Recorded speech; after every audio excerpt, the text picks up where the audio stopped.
wanted to say I didn't have any questions for a number of people, so I'm assuming that they're not here. But if there's if something does pop up as we go, then obviously you can contact them if you need to. I think the only issue may be in terms of Ms. Hassan's evidence and as to whether there's any need for experts to address that, but I can't see anything else. So if we just we'll start with the applicant, then do the council, and just get everyone's names in. Okay, that's all right. I'm Kim Seaton. I'm the planner for the applicant, and I have with me the applicant's representative, Hamish Whelans, and transport engineer, Andrew Metherall. We have two others with us who are observing today, Daniel Whelans with Hamish, and Louise Overton, who did the landscape. She's here in her own capacity just to observe.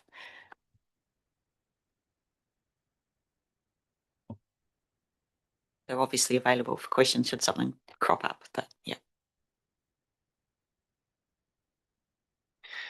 Good morning. I'm John Trewin, the reporting planner for the council, and I have with me Matt Collins from Abley, who is providing us expert transport advice on the variation. Okay, thank you. So I have the REAs coming at 10:20, and then we've got Mr. Henderson from Somerset 10:35, and then Ms. Hassan at 10:50. So that's what we've got scheduled. I'm assuming they'll turn up around 10 or just after that. So we've sort of got a schedule of about an hour for the applicant, some morning tea, and then submitters, and then council. And when we get to the end, I'll just ask applicant whether you want to do verbal right of reply, whether you want to do written right of reply. It's up to you. And if it's written, we'll just try and put a bit of a time frame on that if we can. We could. Other than that, is any other matters anyone wants to raise before we get into it? I've read all the evidence, so I'm happy for you. If you've got statements, that's fine. I've obviously got some questions on a few things. Clearly, one of the key ones is the transport issue that Somerset are raising. So I really want to have a bit of a focus on that, but there are a few other ones that have popped up as well. So, yeah. So over to you. We have prepared some summary statements. Some of them are literally summary, but also a bit of extra commentary based on the evidence that was provided by the submitters. So I'll just, someone, no, or me. Yeah, looks like it.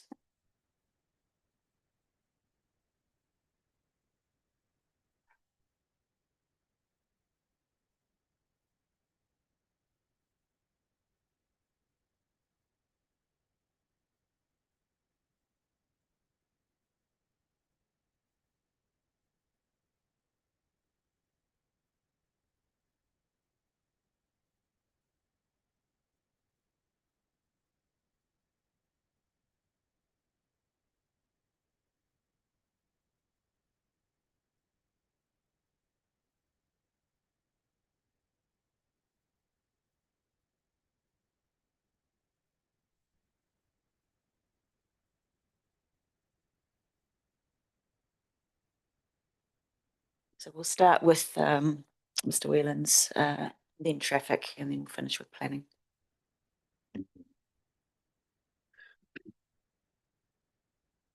My name is Hamish Whelans. I'm a director at Your Section Limited.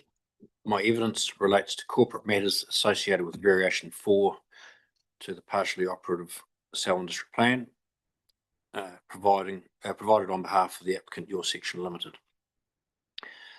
The summary statement sets out a summary of my statement of primary evidence dated 18 February 26 and provides an update on my views following my consideration of evidence lodged for Somerset dated 25th February 26. For the reasons set out in my statement of evidence, variation 4 is a natural extension of the existing urban areas west of Whedons Road and will enable key roading links to be provided between Lincoln Rolleston Road and Whedons Road, those being Ed Hillary Drive and Lady Isaac Drive. The Ed Hillary Drive is the Kretz Road that's been in the structure plan for over a decade. The ODPs have been designed to provide connections to both existing and future transport networks, with the connections to existing areas being consistent with what has already been provided or already been consented or is anticipated in neighbouring developments, including Falcons Run development Dev RO16, which is to the west and fronts Lincoln Rolleston Road. The integration of a north-south movement spine aligning with an existing right-of-way will offer a future potential connection for cycling and walking between Reeds Pit and the proposed district park to the north, beyond Variation 4 site. Since lodging this application, this is the early application, I have purchased additional land surrounding the application land, enhancing the ability to achieve the connectivity referred to in C above. The rezoning of this land will enable the future development of the Hughes development land as well, by provision of services and roading from the west. And what I'm referring to there is we own the land or control the land to the north, the south, and to the west. So without the connections from our land and from sites 1 and 2, the ability for Hughes to develop their land with services will be hindered by the ability to actually get it down Whedons Road, Selwyn Road, and back to the main infrastructure, the council infrastructure. The amenity effects of the zoning of this land on the submit array have been mitigated as much as reasonably practicable through agreed alterations to their interface, their boundary, and provision of future dwellings on the site, or on the site adjoining their properties, I should say. These matters will be subject to a private agreement. Now, just to elaborate that a little bit further, and a discussion with Kim this morning as to the covenants. The reason we haven't proposed to put a covenant over site 2 adjoining the raised property is the future implications of removing that covenant at the time of subdivision plan depositing, that we can't vest roads or reserves where there is an underlying covenant over that title. So unless we surveyed now the area that will be subject to that covenant, the covenant goes over the whole title, and then we can't vest without that covenant being removed, which on the face of it can be easily done, or it can be very difficult. And if, for instance, the Rays sold their property to a third party, and that third party was less helpful, for instance, in the depositing of that plan and didn't sign off the depositing of the plan, then we'd be in a very difficult position and having to apply to the High Court to have a covenant removed over our full 4 hectare title. So I have encountered it before, and it becomes a very uncomfortable proposition. The written or the verbal agreement we have with them is reinforced by written communications between myself and the submitter, which provides them a civil or a method through some civil claim if, for instance, we didn't abide by the terms of that agreement. So they have a legal mechanism to force us to do what we've agreed to do. Not that obviously we're not going to do that, but so there is a backup plan if for instance there was some sort of issue about us not doing what we've agreed to. But a covenant, I don't believe, is appropriate because of the implications in the future. So can I just ask, have we moved from the verbal to the written now? Only by email correspondence between us. And Okay. the submission, the narrowing of the scope of the submission by the submitter to council subsequent to their submission to confirm that we have an agreement in place. So there is written communication. There's just not a form of side agreement or legal agreement in place. But what I'm saying is I believe there is, because of the written communication that's happened between the two parties.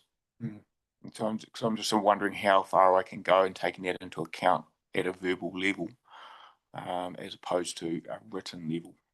Well, as I say, there is written email correspondence between the two parties agreeing to the terms in a general scope. And you believe that would stand up in court? Yes, I think it's very clear that we've agreed to do those things.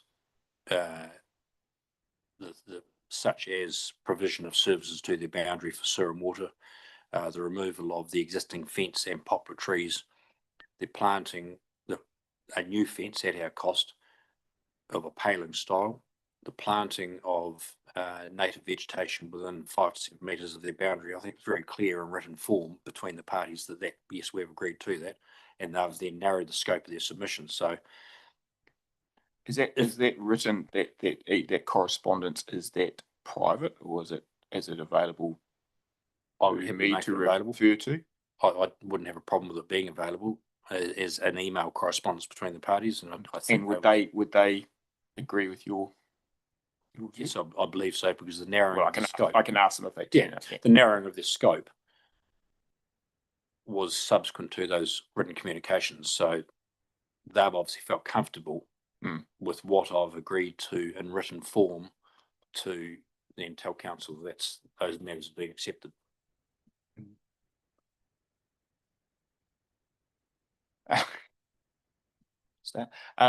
I think I, in terms of taking it into account, I'd be more comfortable if there was some written correspondence than just a verbal agreement. Yep. Because then I've not cited anything. So the verbal agreement happened at a meeting with Daniel, myself, and Samuel and Ruth Ray, and following that was a written confirmation of the discussion from me to them. Yep. They've come back and confirmed that's the case, and then they've sent their follow-up submission to council to narrow the scope. So I'm happy to provide all that. Okay, yeah, I think that would be useful, because it's otherwise it leaves me in an awkward situation, taking into account what's something verbal, and if anything went wrong, then the onus comes back onto the decision maker. You probably shouldn't have done that. Whereas if it's written, then, and they, I can ask them, and if they agree that that's the agreement, then that's much more safer. I'll see it morning tea whether we can print it off. I can print it straight from my phone, or even email. Yes, well, I can email direct to you if you like.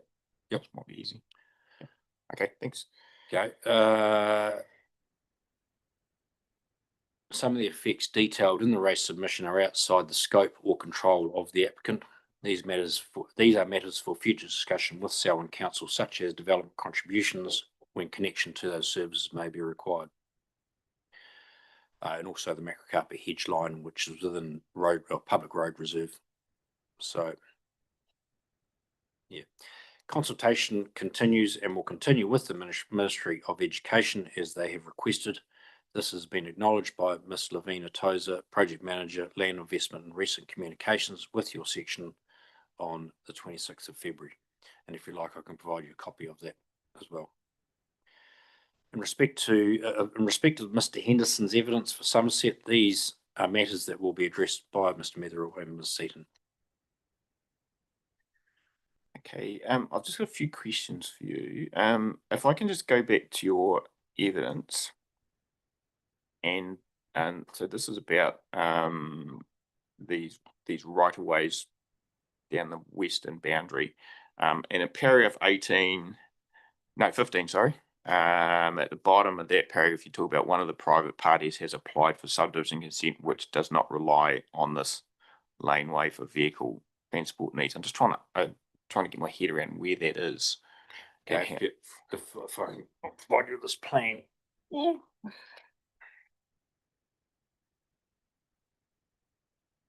refer to, is that right on bend? Oh, That there. I see. Right. That's applicant, I think, is under the name of Applefields Limited, which there's no relevance to the original Applefields Limited that we all know. Is 4 owners who have lodged their application. The roading network has a leg coming off the future roundabout at Selwyn Lincoln Rolleston Road intersection, where the leg comes off I can't say right angles because it's on a bleak angle, but it comes off at 45 degrees, or probably 90 degrees to the internal corner. It comes into that property and heads north onto site 2, approximately where the house is shown on site 2, just to the bottom left of that box. The laneway that exists, they proposed to leave that 6 metre wide strip as just a connection to the laneway. So they're not proposing it being amended to a road of any form. So that right of way at the moment that's formed. It's a legal right of way. People can drive down it. I think it's a 10 metre legal, and it's formed 4 metres with 2 metres either side as grass berm. Okay. Does it run any services or anything? Or was it simply a right of way? There's Simply road. there's power that runs through site 1 from Whedon's Road to the right of way itself, and then it goes underground at that point, feeding the property to the west, which is within our Falcons Run development, and to the northwest. And then I think it also the power feeds some of those further south. I know that the site 2 power for that comes off Whedon's Road. There's no sewer or water in that laneway. Okay. Because they're on their own septic tanks and pumps. Right. or Okay. wells. So in the fullness of time, what happens to that? I know you've got the cycleway, walkway component. In the fullness of time, what happens to that that right of way once development occurs? Does the rest of it sort of fall away in terms of those things like those services and stuff like that? Will they be taken up and dealt with in a different way? Well, certainly the power will become redundant because it'll be replaced by an Yeah. internal reticulation. The Yep. the sewer and water obviously don't apply because there's none in there. None there. What the implications are with that right of way is, with multiple ownership, the ability to convert a right of way to a road would be very problematic. Of applications to the High Court to, as you imagine, the likes of Applefields in the past with the Noble Development and Yuldhurst, that those things can end up in a court environment for a very long time, trying to change a right of way to a road, to a public road. The alteration of a right of way to a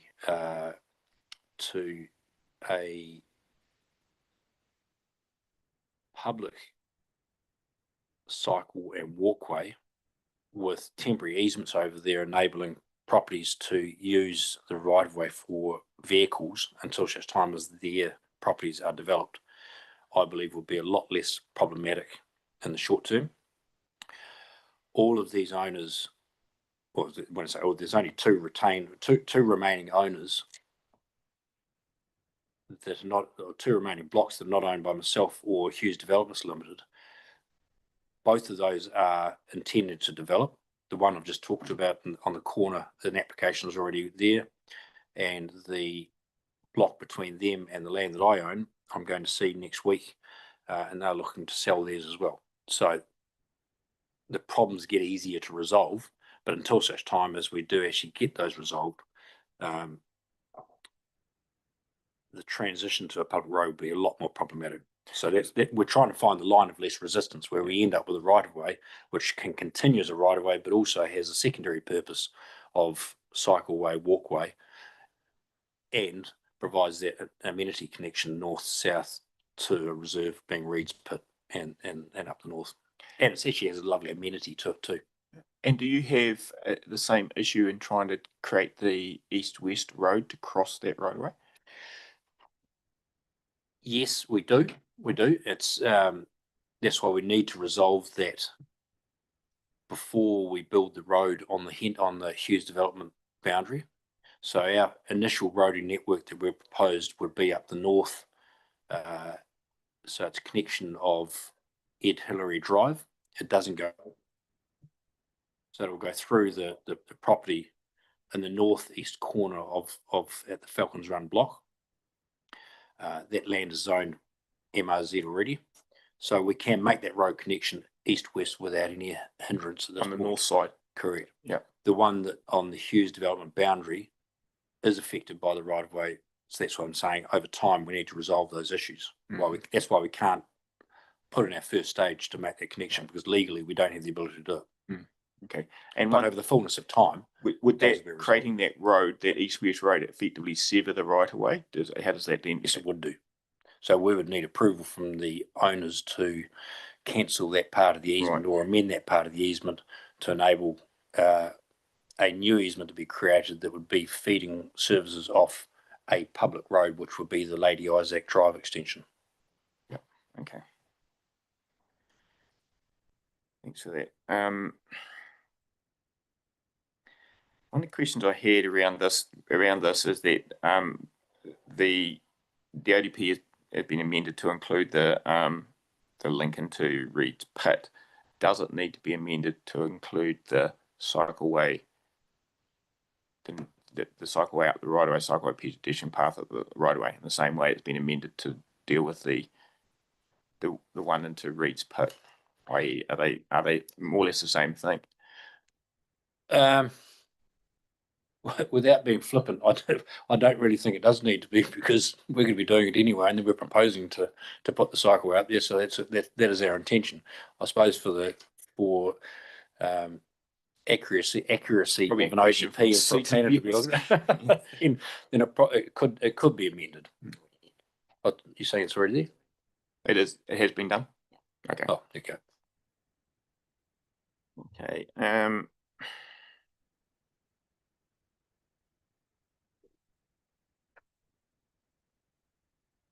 I'm assuming there will be some north-south local roads created at some point. Correct. So that roading link will occur just in a different location from that right away. Correct. Yeah. We do have an indicative subdivision plan for covering that wider area, which shows some of the. It might be useful to be able to see that. It is a helpful illustration, John, if you're able to call it up.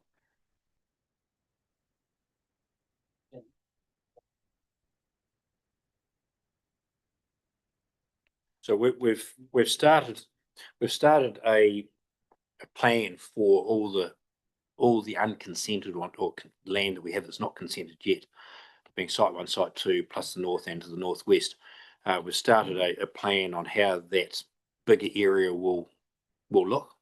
Obviously, when we made the application, we only owned 3 parcels in that area. Now we own a lot more. So we've been able to go back and reflect on what we previously designed to enable the ODPs to be designed.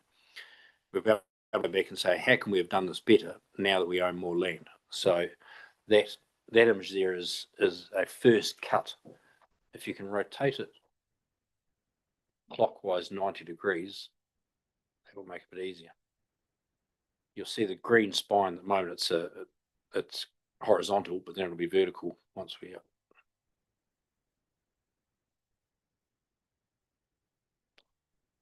One more, I think. No, no, that was right. That was correct. Let's see.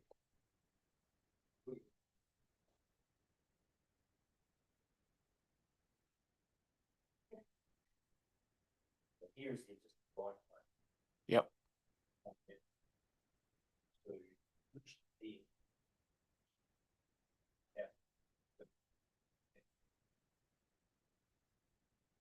Boundary comes through here, outside the scope of the right of way.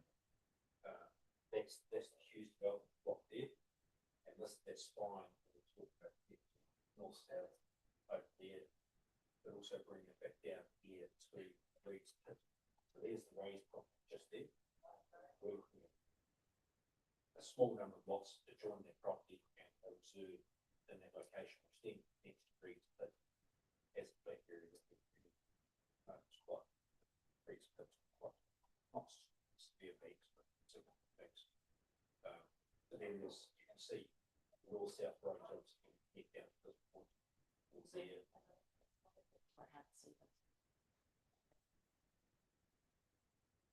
Oh, I see.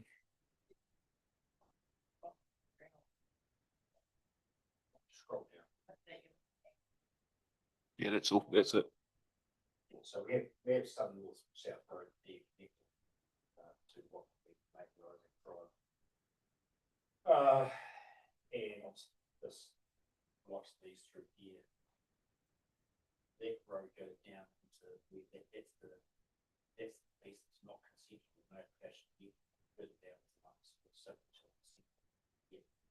And that's their road people up through where that house is. So you're not looking to connect through connect areas 1 and 2 specifically with road, is that right? I'm not sure.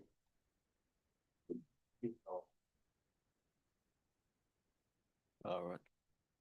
We're having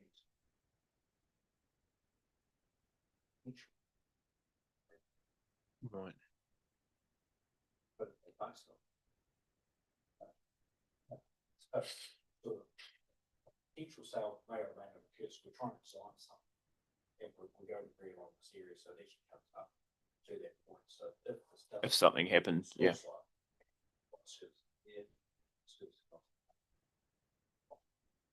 Right. Okay.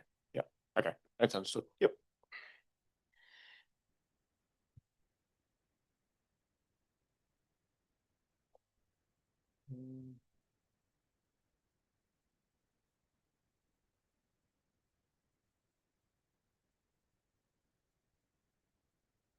I was going to ask around this ministry. It's probably not really a question for you, but I'll just ask it anyway. So I'm seeing this Ministry of Education request. I see that you've put it onto the ODP. I just recently dealt with exactly the same one down in Ashburton. So hence the reason why I'm over what they're seeking. I just wonder what that actually means by putting something in the district plan, because it's not really a standard to be met. It essentially becomes more or less an advice note at best, in my view. And I really do wonder what the purpose. It's all, yeah. I accept that you, as developer, Mr. Whelan, you can keep in contact with them and tell them what's happening. It just worries me a little bit when you start putting words like that into a plan, that if you don't do it, what's the consequence? What then happens if you hit? Yeah, is that really what? Yeah, really what you want? I hear what you're saying and I understand what you're saying. From our point of view, the requirement to inform the Ministry of Environment of what's happening is a very easily fulfilled requirement. It's a very easily demonstrated requirement. He has in fact already fulfilled that requirement. So from our point of view, it would simply be a case of when the subdivision consent time comes, here is the email correspondence confirming that we have had correspondence with the Ministry of Environment to inform them. I agree, it's, sorry, Ministry of Does it Education. require them to respond? That's why I've said inform, not consult. I don't want any implication that there must be toing and froing, that we have to somehow demonstrate that we've accounted for what they're saying if they have a problem with what we're doing. That's the issue. You know? That's why I changed the wording, suggested the wording should be inform, not consult. And to be honest, it's mostly a way of appeasing the submitter to put it in there. It's not ideal, but it is easily implemented and demonstrably implemented. Look, I understand that, and if you're comfortable with it, then far be it for me to sort of get rid of it. But I just do worry about the consequences potentially if the ministry decided they thought they had a say and when development could occur. Yeah, I agree completely. Which is why I prefer inform rather than consult with. Yeah. Yeah. Yeah. I think that's all I've got. Thank you.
Good morning. My name's Andrew Mitherall. I'm currently employed as the Christchurch Traffic Engineering Team Lead at Stantec, New Zealand.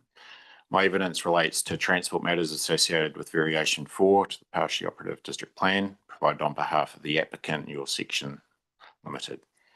The summary statement sets out the executive summary of my statement of primary evidence dated 18th of February 2026 and provides an update of my views following my consideration of evidence lodged for Somerset dated 25th of February. I consider that the proposed Variation 4 and associated ODPs provide an integrated and connected transport network consistent with the Rolleston Structure Plan and relevant district plan, regional and national transport policy. I've assessed potential transport network performance in detail and concluded that the surrounding road network, together with Selwyn Road intersection upgrades included in the long-term plan and referenced by the Variation 4 provisions, can accommodate the development traffic with acceptable and low safety and operational effects. Release of land for residential subdivision from the sites in coordination with transport network staging is included in the variation. The ODP provisions restrict development prior to the Selwyn Road intersection upgrades at Lincoln, Rolleston Road and Whedons Road. Note that approach is entirely consistent with nearby ODPs, including development areas RO15, RO16 and RO17, which cover a much bigger combined area. The proposed Whedons Road access points have been appropriately located and spaced to protect the arterial function of the road, with detailed design matters appropriately addressed at subdivision stage. Provision is made within the ODPs for land to be set aside through subdivision for flexibility in intersection design, and that supports Council's request to ensure there is long-term flexibility in subdivision design to enable the potential for continuation of the collector road network to the east if land was rezoned in the future. I consider that the ODP connectivity appropriately responds to land ownership constraints while still providing effective road, pedestrian and cycle connections. The north-south connection to the west of Site 1 and Site 2 can be shown as a pedestrian cycle link, and north-south vehicle connections can be worked through at the time of subdivision. The Lady Isaac Drive extension is already shown in the RO15 ODP and has been duplicated in the Site 1 ODP. And this will generate the need to consider how this road will be delivered, noting the complexities associated with the multi-ownership right away between the sites. I consider future public transport provision isn't appropriately enabled through the proposed layout.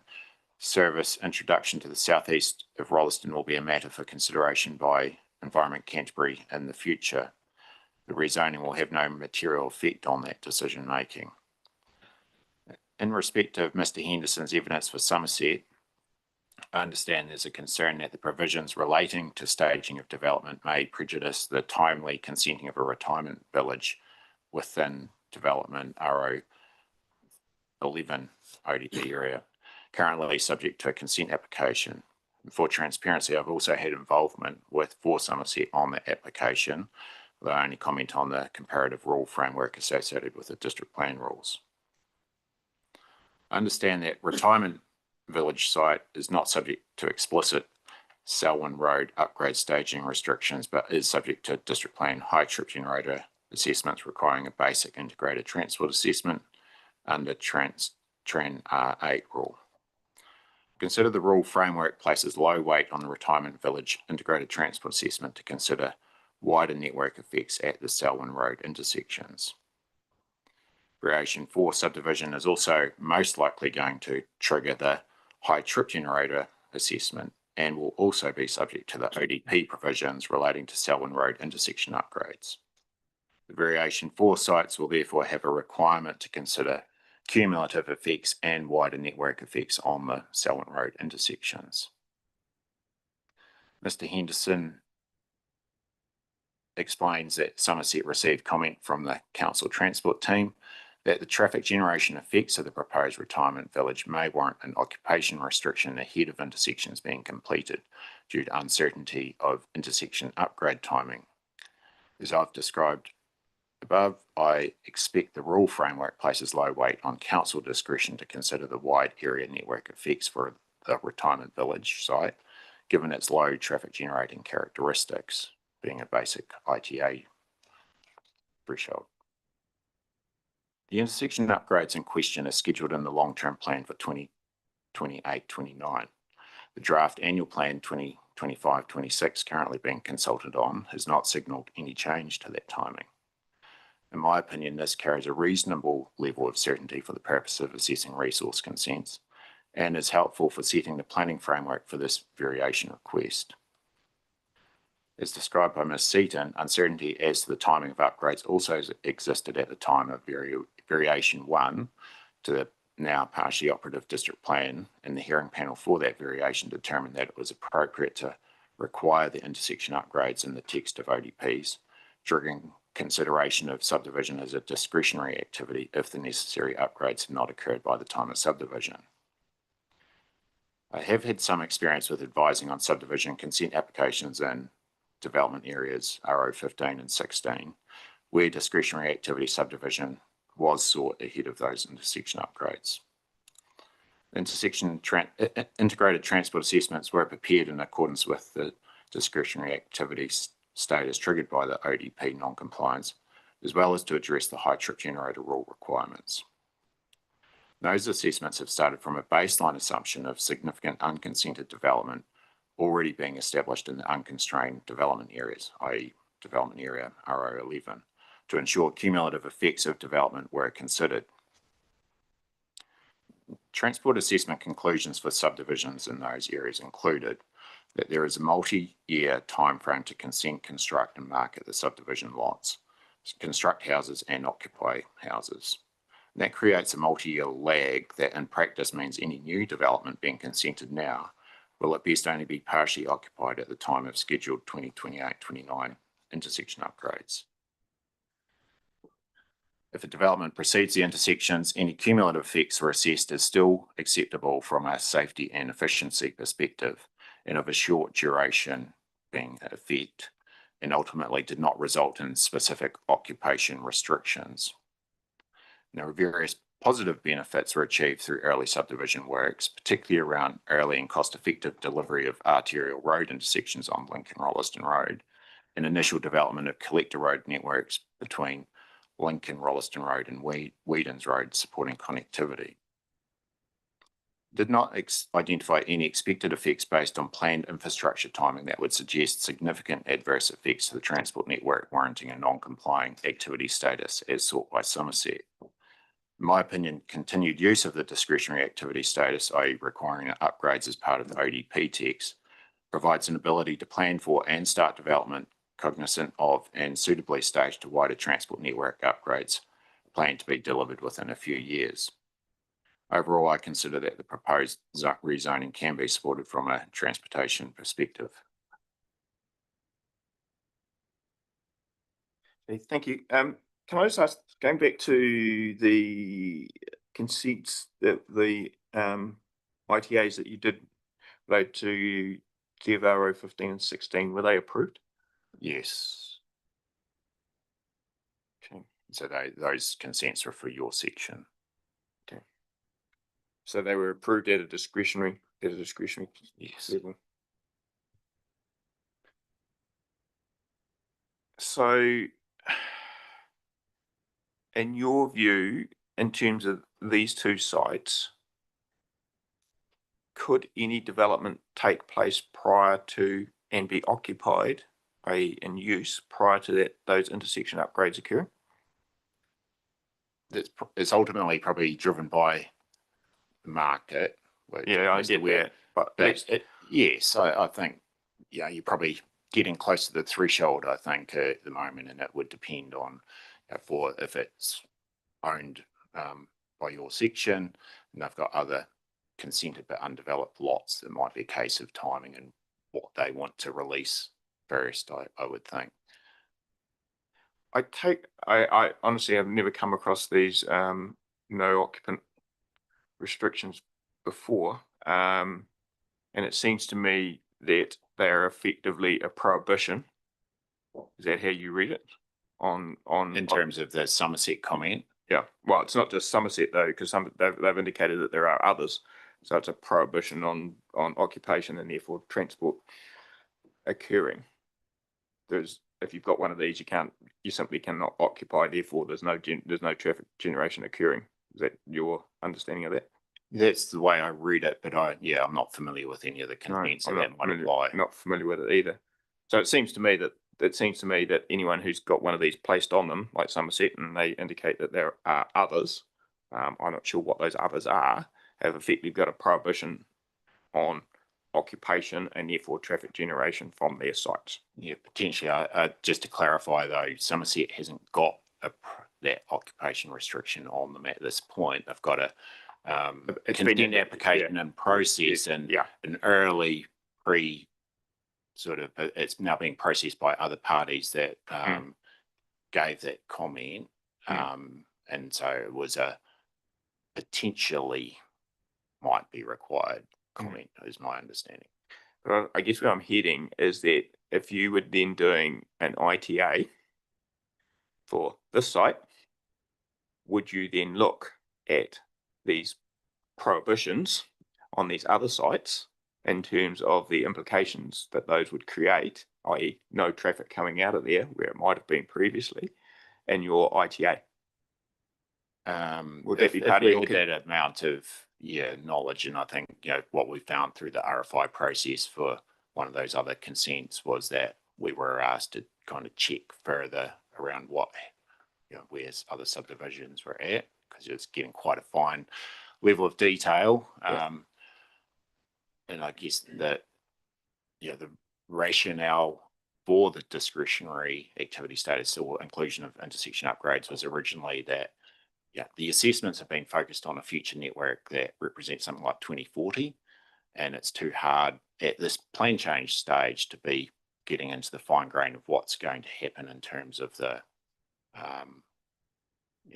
intersection performance and that, and what time those intersection upgrades are going to be done. And so it's trying to address uncertainty associated with that. And so I don't think that's necessarily changed, but it was only ever intended to be a trigger and a check, that because the assessments for the plan change was looking at largely a fully developed Rolleston essentially, and that's what the modelling represents as it's currently zoned, at least. Do you, it may be a bit of a question for Mr. Collins when I get there, but what's your understanding of whether these intersection upgrades are on track to occur? Do you have any? Well, as I said in my evidence, I guess I can rely on what's in the long-term plan and the annual plan. I know that. But you're not aware of any, we're not at design stage or anything like that? No, I've seen concept plans. I know, for example, another intersection, which is the Selwyn Road, Springston Rolleston Road intersection, which has got a similar timing. It might be potentially earlier. I can't quite recall, but it's going out for a design tender shortly, if it's not already out for design tender. And so that would suggest that these large intersection upgrades are still coming through as they're planned. And I would think that deferral would probably suggest that it's not seen as being a critical issue at that point in time. But yes, I think the general message from council is that funding is a bigger issue. I just again, Mr. Collins, you can take some notes on this. I'm just wondering why would what in your view, why is the council imposing these occupation restrictions? As I said, I'm not aware of actual occupation restrictions apart from through the district. Being applied to actual consent. So I haven't come across a consent where that's actually been applied yet. Yeah, well, Mr. Henderson's suggesting that there have already been some, I think, in his evidence. I don't know where they are. Yeah. So look, I guess this is something council officers are going to have to come back to me on. What my concern is here is council's picking some winners. Yeah. Here and that creates a bit of a problem.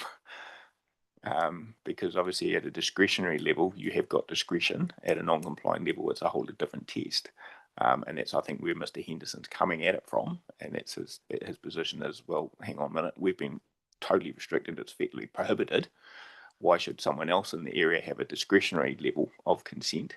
And presumably, as you've said, if there were a whole swag of these, you would look at that and your ITA and go, okay, well, these guys can't put any traffic onto the network, so therefore we can discount that. Yeah, well, okay, because you know that they can't put any traffic onto the network until those upgrades occur. yeah, look, I think I sort of feel because that application's in process, it's still a bit hypothetical. Yeah, I get that, but let's assume that happened because that's what he's. So I think what would happen then is that, you know, there's a higher bar for this site because it's also got direct reference to intersections, and if those occupations are as a result of those intersections, then clearly the council's got the opportunity to sort of say, well, we've had to apply it here. Why is your site different? And in this case, it might be that the site is different because it helps create some connectivity, or there's something local in that area that, you know, enables it. It might not, yeah, there might be some positive benefits, or the effects on an intersection are slightly different because we're accessing a different road, being Whedon's Road in the first instance. So there might be some differences, and that's why I think it's relevant to, you know, there's a large area, those connections will come on over time, and that will load the transport network slightly differently. So there's, just because there's an occupation restriction somewhere else in Rolleston doesn't necessarily mean that another site in Rolleston should have that same. I mean, you would assess it on its merits based on transport effects.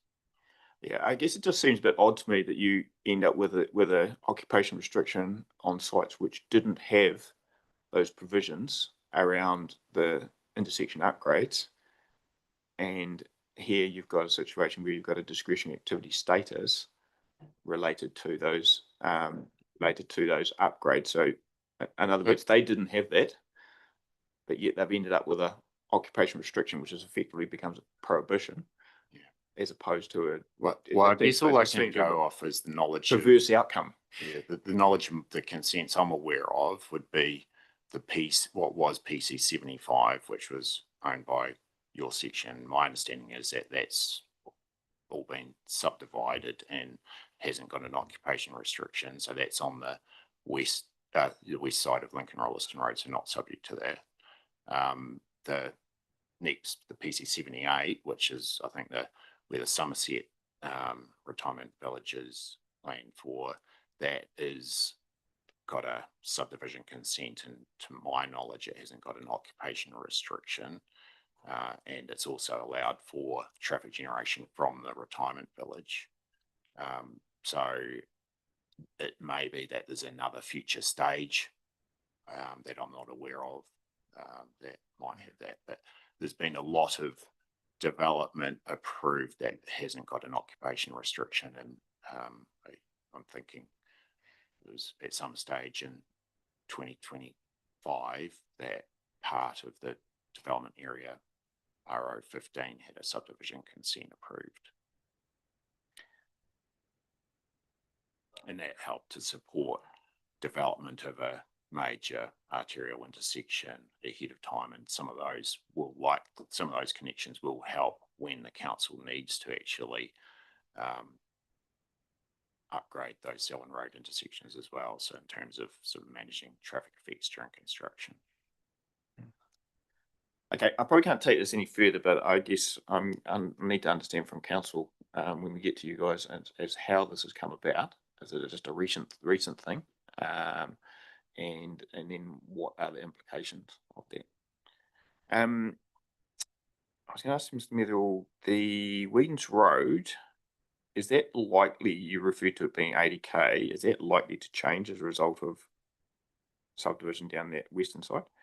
I think the message we've had from council through trying to think, it was during the RFI process when we met with council, was that they were wary of future rezoning requests coming from the east side of Whedon's Road, even though it's outside the current infrastructure boundary. And I guess history would say, if you try and protect a corridor and say that's the defined limit over in the long term, maybe that changes. And so I got the impression that they would be open to more of an urban road frontage. And so some of the infrastructure that, or the discussion in the ODP just really talks about the need for a pedestrian cycle connection down there, but it doesn't, I think that's a matter for subdivision, and usually those considerations are dealt with at subdivision. But at this stage, the connection shown through the ODPs have not triggered any consideration on changing that speed limit that you know. No, that's always a kind of more of a reactive decision. And what we have seen elsewhere in Rolleston is, like, if you the closest example at the moment might be Selwyn Road, which has got rural on one side and it's all developed on the other, and there's no plans or rezonings or anything on the south side of Selwyn Road, and that's got an urban speed limit.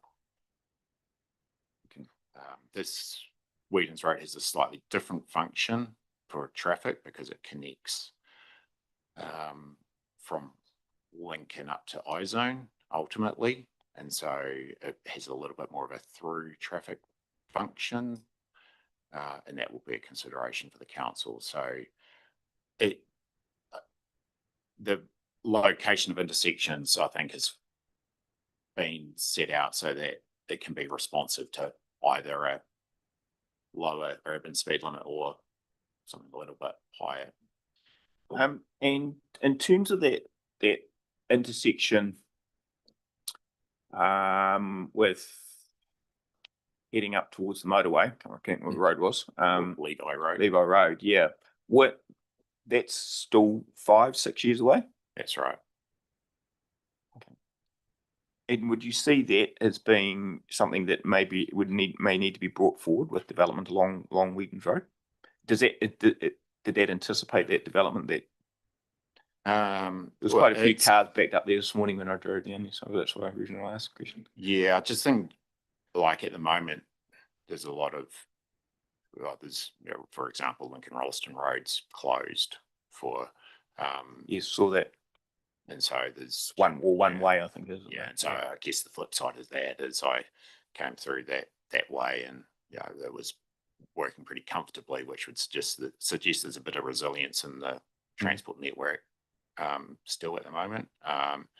But I just wondering with the loading, it will be at the moment, and the way I've described it in my evidence is that any development that would front onto Whedon's Road is already subject to a discretionary activity status that has to consider the effects on the Selwyn Road intersections, or isn't allowed to occur before the Selwyn Road intersections are upgraded. And so that's already, once that's in place, well, that obviously affords the extra capacity for those movements to go out that way. And I had got in my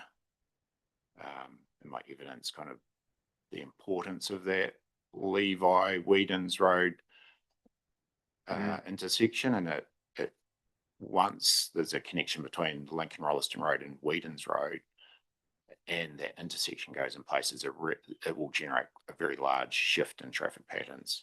But the actual adding of residential development has a comparatively small change. So it's the upgraded intersections that would drive the changes in patterns more so than the. So I see that as a strategic intersection change for Rolleston. Okay. Check and see if I've got anything else.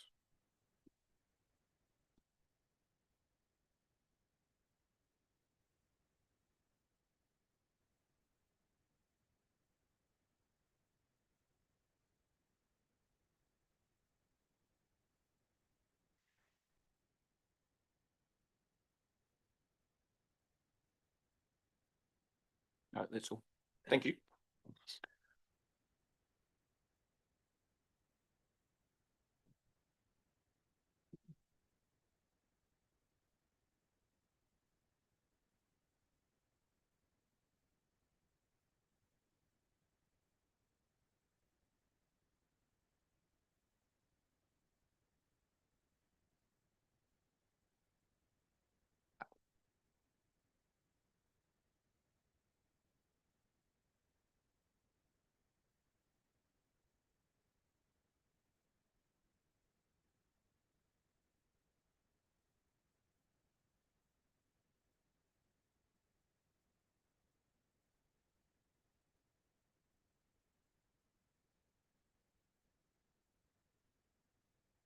My name is Kim Seaton. I'm a principal planner practicing with Townsmith Planning in Queenston Lakes and Christchurch, or Canterbury.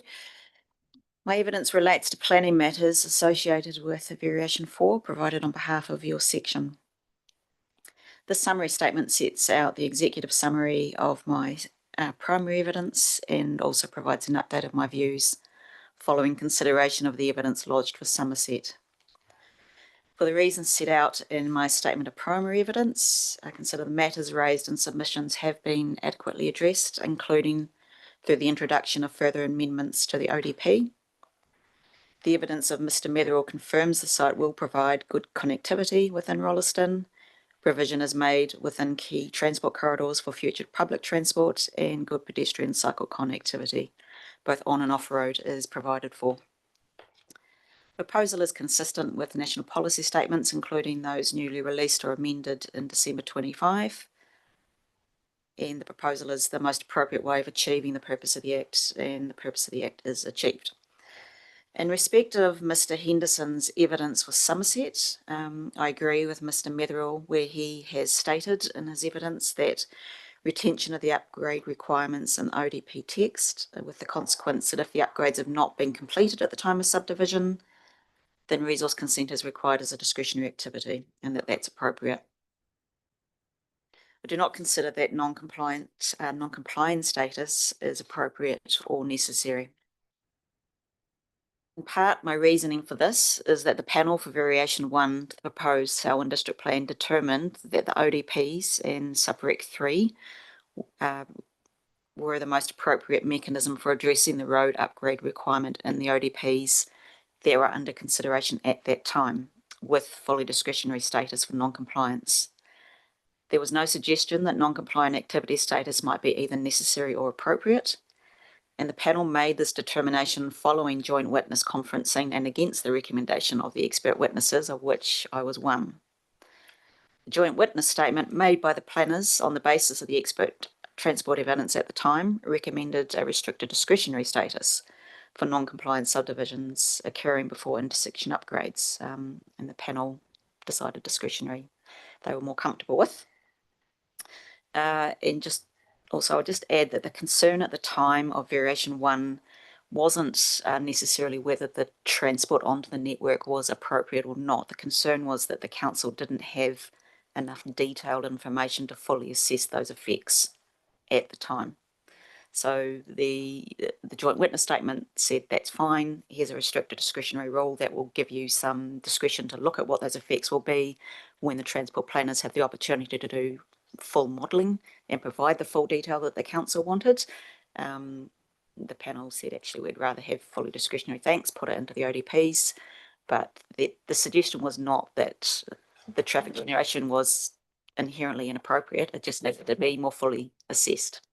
Hence, the fully discretionary status was accepted. Do you think something's changed since then? Well, there's more development as the development proceeds. Whether I mean, it's obviously a question for council. yeah, I was going to say whether that has changed the threshold from. Bless you. Whether that has changed the threshold from just needs to be fully assessed to there's something inherently inappropriate here is really a question for the transport planners. From a planning perspective, I don't see You're that. not aware of that, yeah. No. In my view, there was nothing to differentiate the variation 4 site from the other sites that were being considered at that time through the expert conferencing, and that includes DEV 15, 16, and also it adds 17. In each of the development areas where the ODP contains the road upgrade requirement, a full transport assessment of the effects of developing in advance of those upgrades must be undertaken, and council retains full discretion in their decision making if the upgrades have not occurred. I'd also note these ODPs are not prioritised. Where there is network capacity available to accommodate traffic from additional residential sites through the identified intersections, my understanding is that that capacity is taken on a first come, first served basis at the time of subdivision consent is sought. So I'd also say, in other words, I do not see that it would be possible for the rezoning of variation 4 land to somehow take capacity that has been identified in the Somerset application already under consideration, nor obviously to further restrict that capacity. Further, each application must be decided on its own merits, and this fully discretionary status enables that.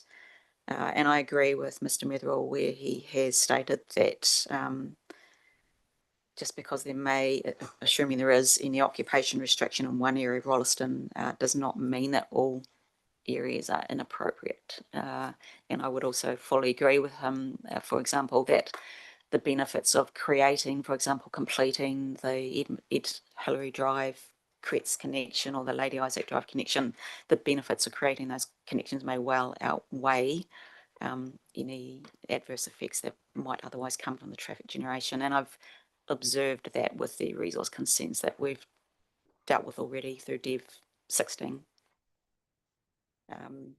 where the benefits of creating connections are deemed to be considerably positive. In respect of the supplementary information submitted by Ms. Hazen, the view I expressed in my primary evidence is unchanged, being that the strategic stormwater documentation she seeks is more appropriately addressed by the council through other processes. I do not consider this variation to be the appropriate vehicle for requiring a township-wide stormwater strategy. I'd also just note, following your conversation with Mr. Whelans about the Ray submission, I guess two things. One, the undertaking is there between Mr. Whelans and the Rays, and my previous experiences, I fully expect that will be fulfilled. But I guess in terms of your concern, and no problem with providing from our side the written confirmation of that correspondence, that verbal agreement. But I would also note that my reading of the subsequent email from the Rays to council did narrow the scope of their submission, and therefore it's arguable as to whether we have the scope to revisit those issues. But nevertheless, more than happy to provide written confirmation of that verbal communication. Yep, and that's fair enough. I was going to go back to the question I asked Mr. Metherall to see what your view was on it was. And undertaking an ITA, would you expect these restricted occupancy, if there is a number of these things floating around, be taken into account in that ITA? Would that be something that, from a planning point of view, you would expect to see considered? Possibly, certainly I mean, it's something I've never come across before. No, nor have I, honestly, with my consultant's hat on. If we were struggling to get an application past council, if they were arguing that there was too much generation, we might, to the point that we were facing decline of an application, I might encourage the ITA to start looking at whether the actual traffic feeding onto that network might in fact be lower than we're modelling because of those occupancy restrictions. But in reality, I don't think that will be necessary. In my experience with the ITAs that Mr. Metherall's done for our previous all section applications in that area, as I said, they're modelling quite long-term traffic, and they're higher level. So I'd be surprised if that would be necessary. My reading of the particular policy that Mr. Henderson points out is it's not overly strong. Would that be fair? No. Yeah, I think that would be fair. Yeah. Okay. I have got a few other things. In terms of the two sites and the 15 households per hectare density, can you spread those over those two sites, or do both sites have to meet that requirement? Depends on how much land we are applying for. So if it's a joint subdivision application that's covering both I was sites, anticipating it might not be, so that's hence. yeah, then arguably, the 15 households per hectare must be met within the subdivision application area. So if they are dealt with separately, then they will have to meet the 15 household per hectare within So that it's an area. advantage for doing it jointly. If one was under and one was over, yes. The other way that you can deal with it, the Selwyn District Plan I don't think explicitly provides this route in the way that the Christchurch City Plan does, but we might have the option, if it became a problem, to put a consent notice, to pull it in and put a legal requirement over the other site that must make up the difference effectively. I guess the reason asking that question to some extent was the fact of the agreements with the raise, which potentially reduces density and things like that on the lower site, on site 2. And it does beg the question, well, can you, unless it was a joint one, would you ever be able to meet the 15? But if it's a joint one, There's ways and means of doing it. One, with what I just said, with that legal mechanism where we Yeah. pull it in that way. We do have to do that sometimes in Christchurch. That's not been my experience in Selwyn. Honestly, I don't think that there's going to be any particular challenge meeting that 15 households per hectare, even with that buffer in place. Many of the other sites have houses that are retained on 1,500 square metres. And we can still achieve 15 households a hectare in either 4 or 8 hectare blocks, where there's a house retained by just making some of the others smaller than the average effectively. So it's achievable. Yep. Just coming to you, Mr. Williams, do you still have the ability to use some of those other sites to get to 15 households per hectare, or is the subdivisions for the sites to the west already been done? No, they haven't been consented. So we would have in gross area, there would be 2, 3, 4, so 7 for this 28 hectares of land at 15 households a hectare. So it's 450 odd sites that we can average it over. Yeah. Okay. So, and it's our intention to probably split the area that the plan I showed you earlier. There's probably going to be 2 consents over that area, just because of the timing of this process and what's already zoned. So the 2 will probably run concurrently, but we'll look at it from an overall basis. Okay. Yeah. So I'll just add to that. So in terms of the actual subdivision consent, if we weren't achieving 15 households per hectare within the subject site that we're applying for, it would be a non-compliance, and then I would assess that as, but over this wider area, it is achieving it, and I would expect that council will be okay with that. So you think you can go back? Not in terms of application status, no. In terms of the rule, no. But in terms of the actual assessment of the effects, yes. Yep.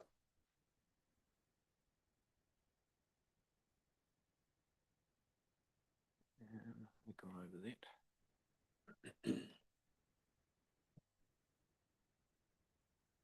With that.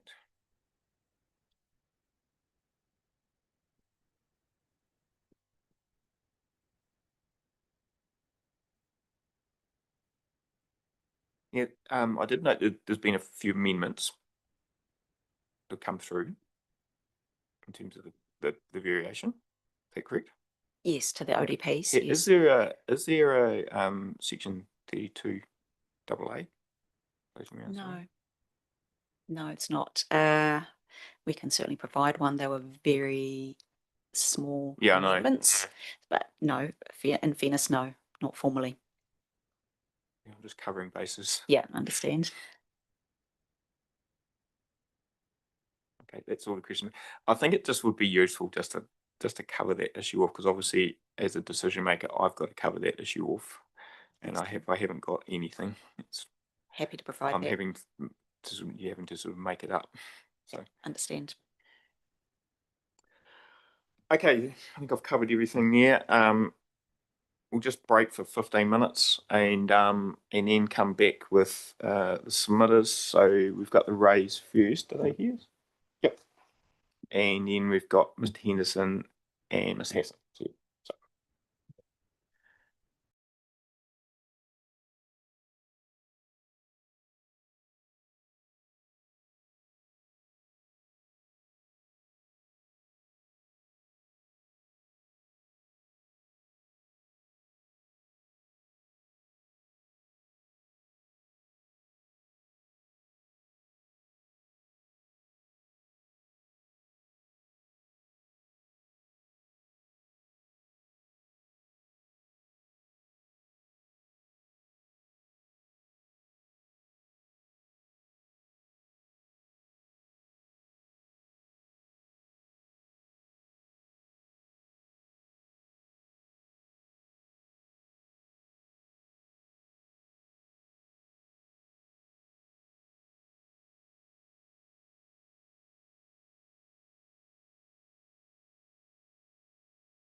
Now, I wasn't sure whether, I can't remember when you came in, but I had been asking some questions around the agreement.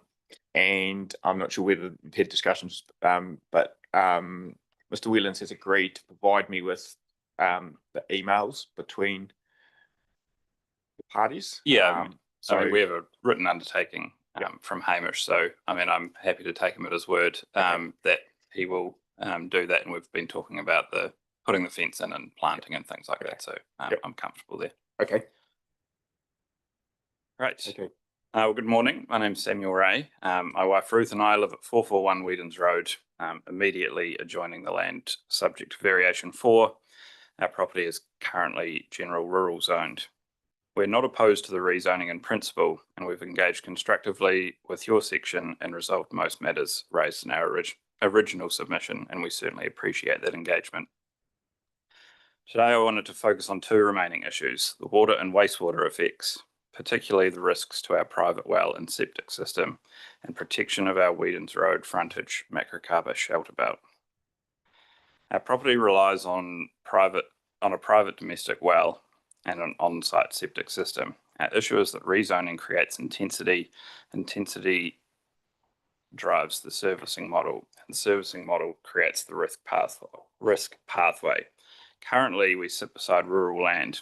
If variation 4 proceeds, we will sit beside medium density residential land with widespread stormwater drainage to ground via soak pits, new wastewater infrastructure connecting to the Selwyn Road pump station, and significantly more roofs and hard surfaces.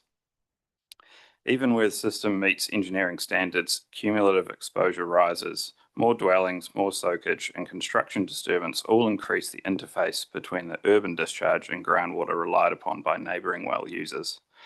Importantly, rezoning accelerates this change. The urban growth overlay signals long-term intent, but variation 4 enables immediate intensification.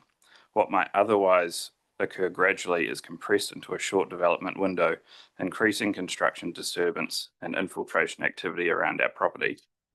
We therefore ask that foreseeable risks are managed proportionately and proactively. The rezoning is justified on the basis that the land can be serviced, and that servicing includes stormwater soakage, reticulated wastewater, and reticulated potable water. Because these servicing assumptions underpin the appropriateness of rezoning, the ODP framework should include enforceable safeguards. If safeguards are not embedded now, subdivision titles may be issued before servicing is fully in place. At that point, the development density is effectively locked in and servicing becomes something that must catch up rather than shape development.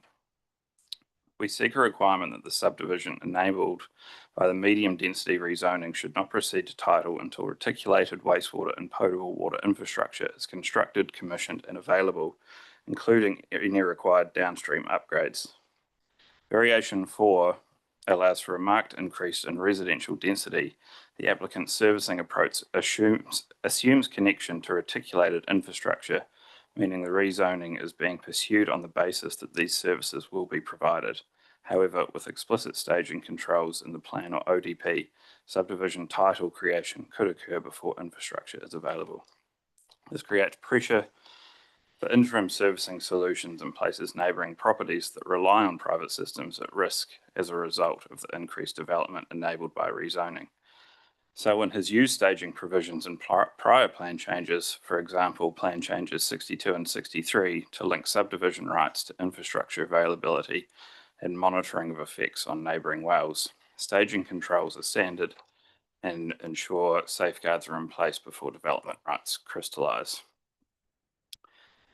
We also ask for a domestic well protection framework to be incorporated for neighbouring wells, including ours, with baseline water quality testing before earthworks, follow-up testing after construction and stabilisation, and a clear investigation and remedy pathway if deterioration is detected. Variation 4 enables material increase in residential intensity, and the applicant's servicing strategy relies on widespread stormwater discharge via soak pits across the development. Where development is infiltrating water to land at scale, neighbouring properties reliant on groundwater for drinking face a heightened and direct exposure. Without monitoring, the practical burden of providing or responding to any changes in water quality falls on us as neighbours. Excuse me. Listen, turn your phone off.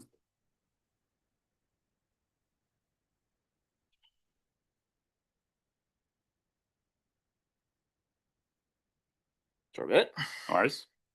Despite the risk being created or accelerated by the rezoning enabled development, where stormwater is discharged to land, subdivision consents should demonstrate appropriate treatment for infiltration, inspection and maintenance regimes, and robust erosion and sediment controls.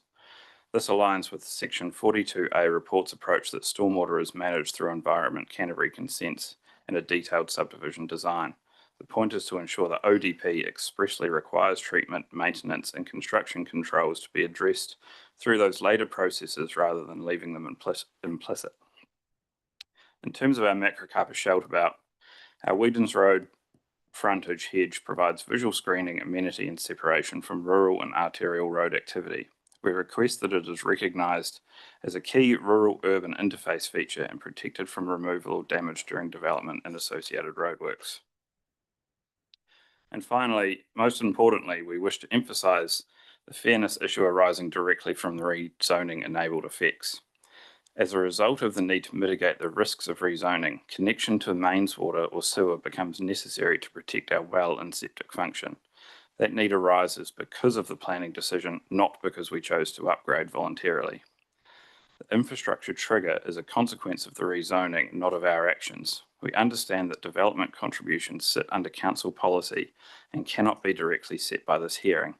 However, we respectfully ask that the Commissioner's decision record the principle that where an existing neighbouring property must connect as mitigation for rezoning driven effects, the Council should consider applying any lawful or discretionary waiver or reduction mechanism available under its development contributions policy. This is about fairness and proportionality. We should not bear the financial burden of infrastructure expansion driven by the rezoning of adjoining land. We are not here to block growth. We are asking that if rezoning proceeds, it proceeds with safeguards that fairly manage the effects on existing neighbours who rely on private water and wastewater systems, and with protection for our frontage shelter belt. These are proportionate, enforceable planning measures in the context of intensification from rural to medium density. Thank you. Sorry, let me just start with that last one. I'm just trying to understand what you want. You're wanting, I think what you're saying is you're wanting me to signal to the council that they should waive the DCs. Yep.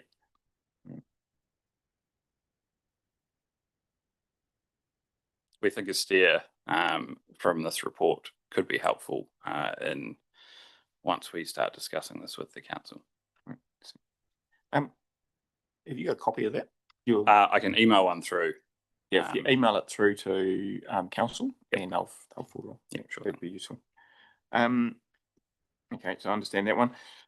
I'm just going to work my way backwards here.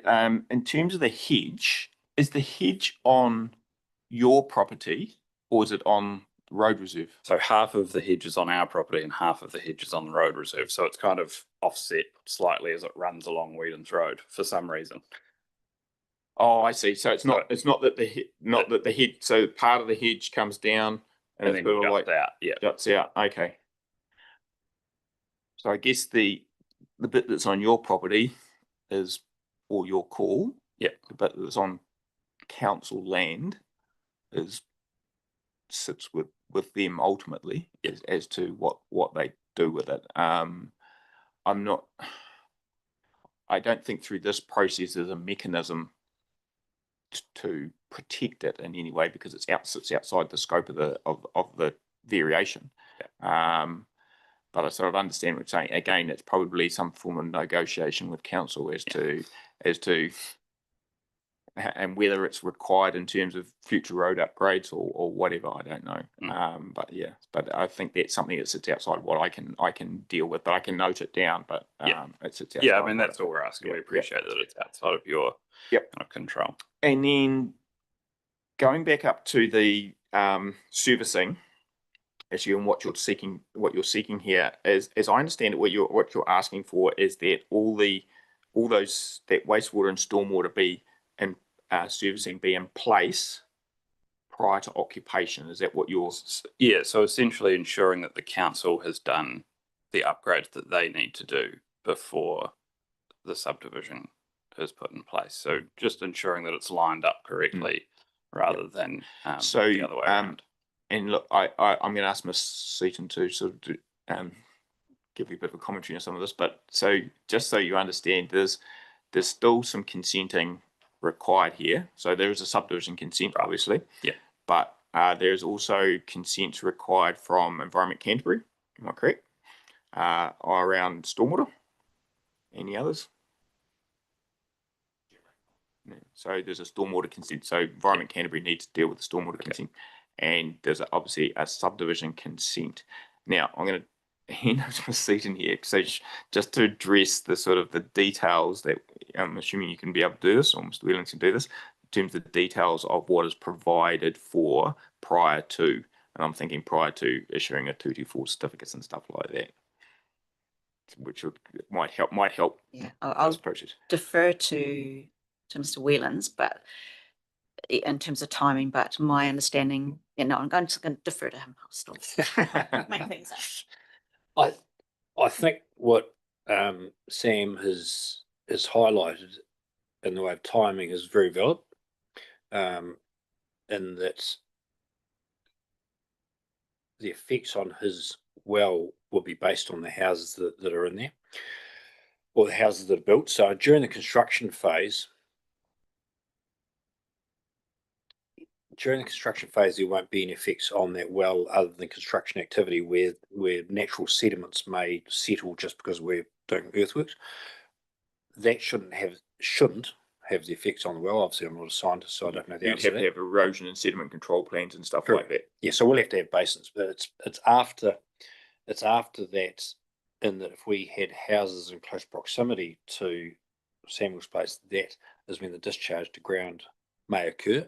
So the bypass or the way around that would be either a tying up or tying together of the staging in the general location of their property, that we make provision for water supply to be available at that boundary at that point in time.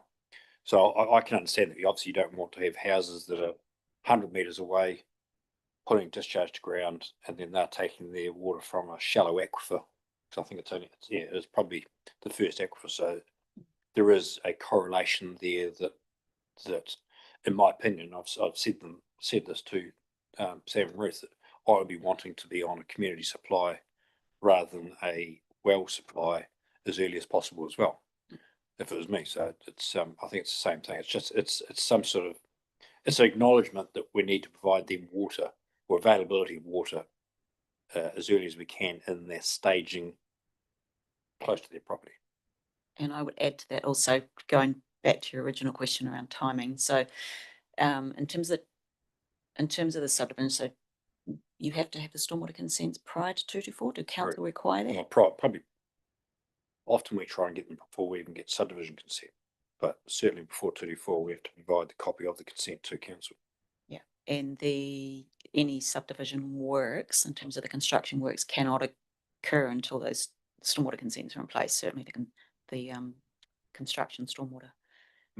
So what you're talking about there, Mr. Whelans, is essentially a private agreement between the two of you to make sure that because I'm trying to figure out, I don't know whether there's a mechanism within the variation itself that would deliver what you were talking about, and I think there's two sides to it. One is the consenting framework, because any stormwater discharge consent, whether it be construction or operational, is not going to allow a stormwater discharge, it would have to accommodate and address the well, the effects on that well. So ECAN is not going to grant a consent that is going to have a problem for somebody's water supply unless an alternative solution is in place. And then alongside that, you've got Mr. Whelans undertaking that really we need to make this available as soon as possible. I think that is outside the mechanisms that we can provide in the variation, and I don't think it's necessary because of the stormwater safeguards that are in place via the regional plan. Your plan, yeah. From a practicality perspective, once we're in site 2, we can provide an overland line to their house as a main supply. If we're west of site 2, then obviously we've got to go through a driveway, which has got a right of way, so that's got the same legality issue. So we can provide a temporary supply until we're actually at that point where we can provide permanent supply to their property. So there's a way to bring forward timing with temporary solutions. And I'm okay with that. And as I say, it's would be my recommendation anyway. And obviously Hamish has undertaken to put the water and the sewer to our boundary. Yeah. And that is the simplest solution. And then we come into the council. But the water one development is probably contribution. the key for Yes. you. The water one is the key one because you don't want construction effects and Yes. or development effects affecting your well. Yep. Down. Yeah, I mean, also our septic system is very ancient. So, you know, we don't know what the impact of kind of the earthworks could be on that, because, you know, it's pretty old. Yeah, it sounds to me like the only way to address that is some sort of agreement, a private agreement. Bearing in mind is what Ms. Seaton said is that the consent for stormwater will have to consider yours and presumably any other wells that are private wells that are in the vicinity which are not part of the development. So they would have to consider that anyway, and they will have to take that into account. And that may be where conditions potentially sit about providing temporary and permanent water supply. It may be that they might potentially consider an ECAN consent, I guess, in some form. Yeah. Correct. Yeah.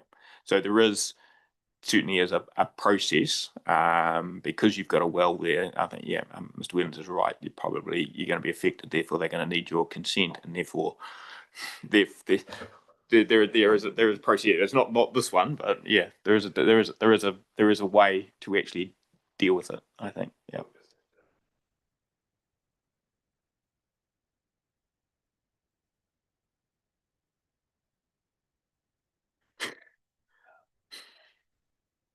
Probably plenty of those around. There's probably no record of your septic tank anyway. No.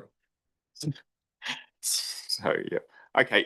So I think I think all the other bits of your submission I think have now been sort of either addressed, and you've sent something to the council to indicate that you're not pursuing some of this stuff as well.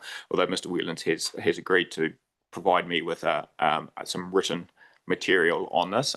The reason being is I'm a little nervous about relying on verbal, and so I'd rather have something on record that I can refer to rather than a verbal one. So that's made that cool. Great, thank you.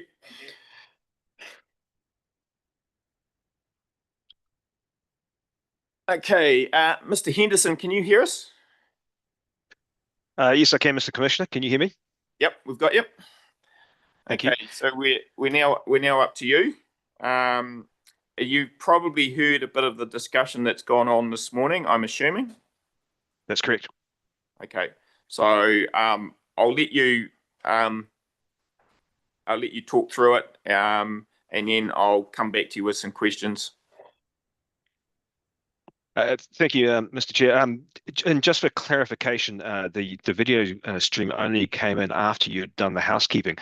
Do you require me to read my statement of evidence, or no, would you like I don't require to read. I have read through it, but I'm happy for you to provide a summary and also perhaps address anything that I've already raised or questioned in the process so far, rather than me trying to go back over it. Thank you. That's ideal. So I guess in summary, Somerset aren't fundamentally opposed to the rezoning of this area and the general provisions that are proposed. They have an interest in this area of Rolleston themselves and an interest in the development of Rolleston proceeding effectively. What Somerset have identified is specific concerns regarding the staging or the lack of staging of the various different outline development plans in the area, and I've listened to the evidence of Mr. Metherell and Ms. Eden, and their comments in regards to our submission. And from the perspective of Somerset, they looked at and became involved in a site for development of a retirement village in this part of Rolleston quite early on. And they're involved in the subdivision process to make sure that the needs of the retirement village were factored in early for the development area. And they selected a site that was not identified as having any restrictions on it in relation to the need for upgrades for roading infrastructure, specifically to avoid encumbrances of this nature and restrictions that may occur. And the traffic requirements were factored in the subdivision, and the subdivision has duly been granted, and we now have an application, with council for the retirement village being considered.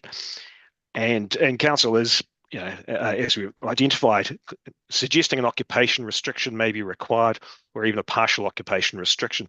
And in both cases, those are quite a fundamental imposition for Somerset. Even a partial occupation restriction would make the development of a retirement village effectively unfeasible, because it requires a certain threshold of residential occupation before you can actually develop the main residential buildings that are required. So they face a very significant constraint on the use of a site which otherwise they had no knowledge it should really be constrained in this nature. And on the other hand, in relation to this area, council is suggesting that a relatively weak requirement for provisions for the upgrade of infrastructure of the intersections of Rolleston and Selwyn Road are required.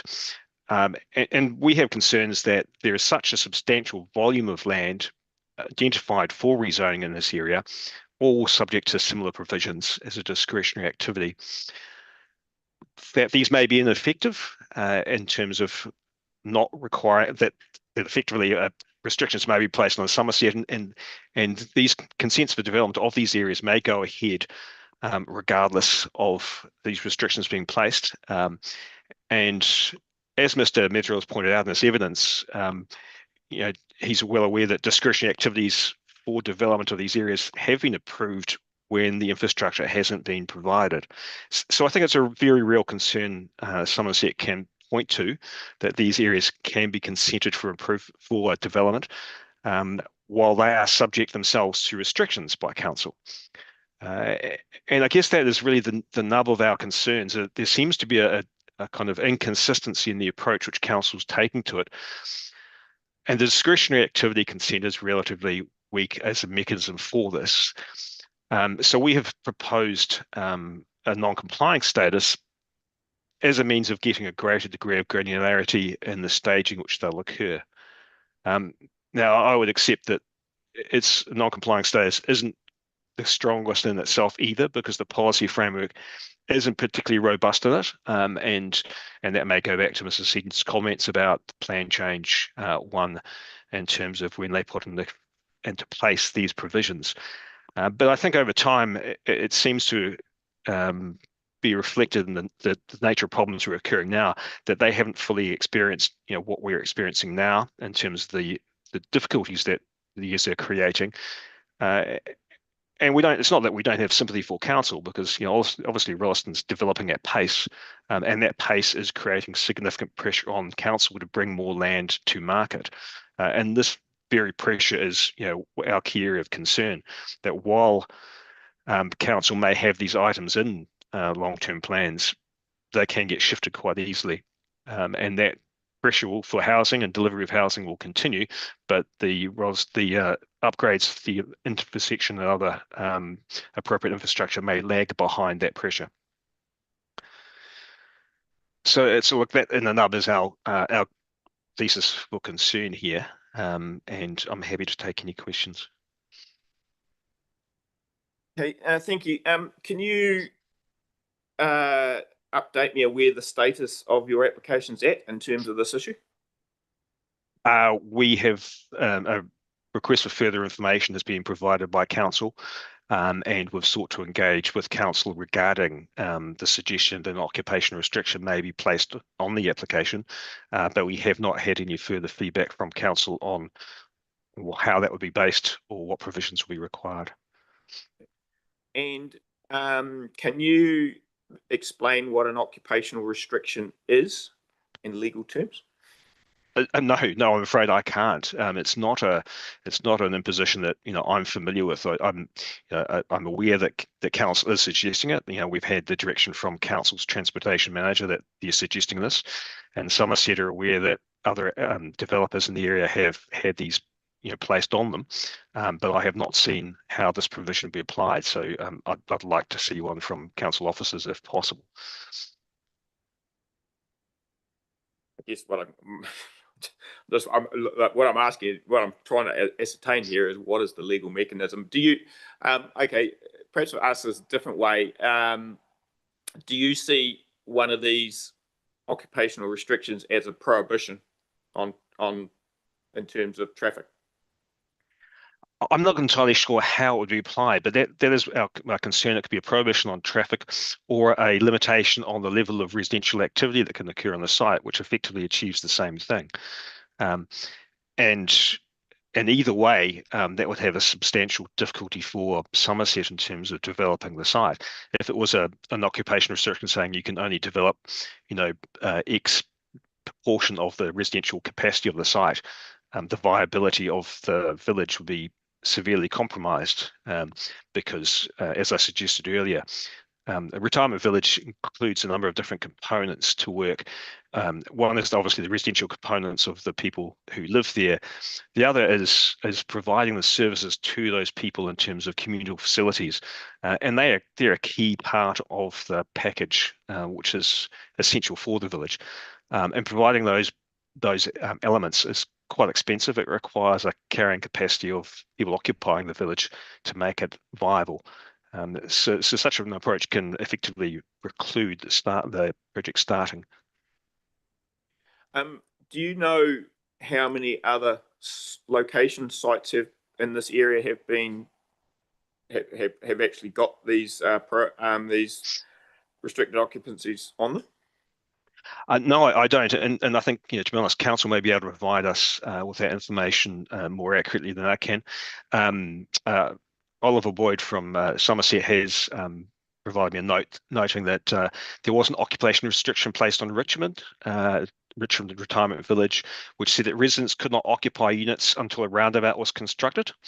And so the units had to be built, but they could not actually be occupied by residents until that development was achieved. Is that, when you say Richmond, is that Richmond and Nelson you're talking about? No, Richmond and I'm not sure. I think is there Richmond? Yes, there's Richmond and Nelson. Sorry. Yep. Richmond, Nelson. Okay. But you're not aware of the other ones that you refer to in your evidence. You're not aware of where they are. You just know that there are some others. Well, I mean, I'm gonna question council on this. So yes, Somerset have advised that they're aware of them occurring, but council officers could provide a more robust answer to that question. Sorry. Okay.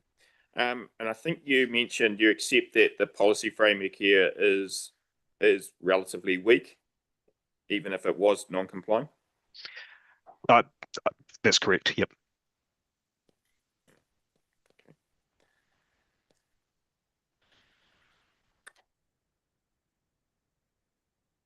Okay, I haven't really got any. I understand the issue. I haven't really got any other questions for you. I think the questions really are going to come to council as to what is actually happening here and what are the reasons for it. Because I think you quite rightly have pointed out that have things changed to warrant what is currently going on. So I guess that's a question I have.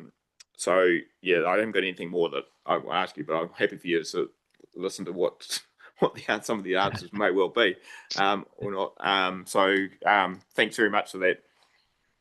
Thank you. Ms. Hesson.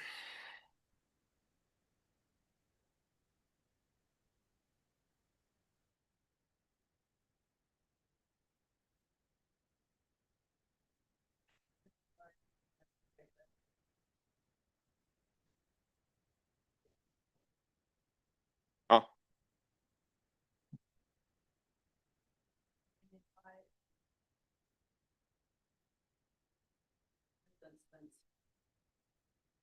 Probably don't, in principle, maybe object to subdivision or the rezoning that's been proposed. in principle, what I am concerned about is the infrastructure for stormwater. And I just take my evidence, or no, take my submission as read, okay?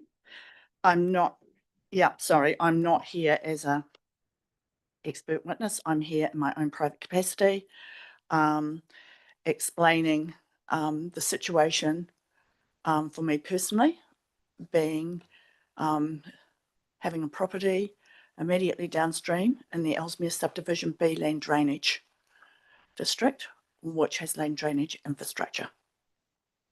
So the land drainage infrastructure is the nearest infrastructure downstream from Rolleston. And as I explained, the growth of Rolleston has actually extended down from the last consenting assessment, I think, in adverse effects for a stormwater plan from Broadlands Drive to Selwyn Road. Selwyn Road, if you drive along it, there's no infiltration basins, everything just goes to soak pits.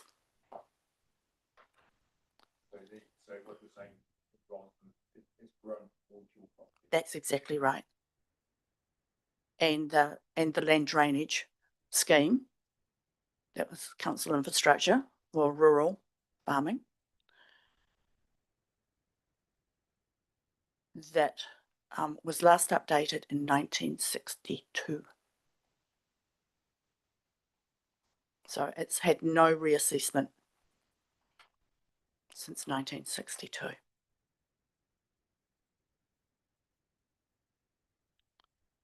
And I want to explain the difference between a stormwater plan and an integrated stormwater catchment management plan. A stormwater plan, currently the process, as I understand, is that the applicants for rezoning will apply for a consent from Environment Canterbury.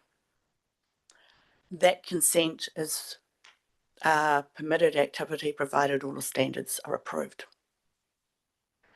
Then consequently, it comes back to council and it's subject to the engineering code of practice and negotiation as to, what's going to be put in to mitigate any adverse effects.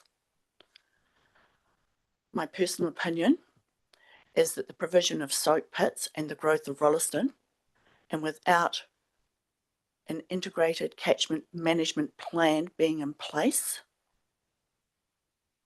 these stormwater management plans do not consider the wider effects on neighbouring infrastructure and rural landowners, farming. And I've attached, I'm sure you're seeing the photographs, but I've got them here. This is the situation that we are left with regard to increasing groundwater levels. Admittedly, they were taken in October. If you actually, I haven't got one, but if you actually go to the end of my road, this is Bailey's Creek, and these are creeks we're talking about that act as stormwater conveyance. This is what this property has to deal with in the last lot of rain, trying to cut hay, gets wet, overspill. This is actually a sheep farm, but it's happening across the catchments of both the L2 and the Ellesmere Subdivision B land drainage. It's a cumulative effect of each consent being granted as a permitted activity without fully assessing an integrated catchment management plan. An integrated catchment management plan, in my view, for Rolleston should actually include the effects upstream of Central Plains water, the effects upstream of iZone, which is a stormwater plan in a different catchment, and the growth of Rolleston. Because the stormwater plan that is applied for consenting is, how do I explain it? Growth is occurring and subdivision is being granted ahead of us being able to assess the downstream environmental effects. And as I highlighted in my addendum to my submission, I actually quoted the Lincoln Integrated Stormwater Catchment Management Plan, which considered a wider catchment with regards to mitigating adverse effects. And to date, I think that's the only one still that has that area. We talk about stormwater plans, and I understand council's going through a consent at the moment. It's with Environment Canterbury. It's currently was started in 2018 or 19. It was been rolled over, and just recently in 24, it was added as a global consent for all townships to have stormwater management plans to be provided for under this consent. And I don't know where this consent's at the moment. I know that it's been notified. I don't think a hearing's been held. Well, I couldn't find where a hearing had been held. So my concern is the growth of Rolleston per se. Growth from rural straight into 15 houses per hectare, medium residential, is happening faster than we are able to assess any adverse effects. I believe there is a mechanism in place or an opportunity in place here that at the presenting of an outline development plan, it should actually show as good practice stormwater infiltration basins and primary and secondary treatment basins in the plan. Trying to retrofit once subdivision is in there, essentially brownfield retrofitting, is costly. The other issue I'd like to bring forward is that with regards to soak pits, very difficult to monitor because they're underground. Ongoing maintenance is costly. You've got to dig up a road. With regards to infiltration basins, which would require the use of vegetation and soil to filter before direct into groundwater. They may take up some land, but they add to the amenity value of an urban environment. But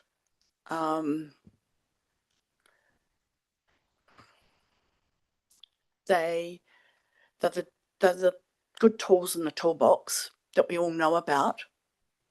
But I think it's important going forward that if they're not shown on an ODP plan, they don't often eventuate. And for smaller subdivision lots, we have stokage to ground. For larger lots, yes, we do have where we will have private, we will have primary and secondary treatment prior to infiltration basins, and developing now maybe attenuation basins once we have a full assessment of the groundwater effects from a wider catchment perspective in an integrated stormwater management plan, catchment management plan.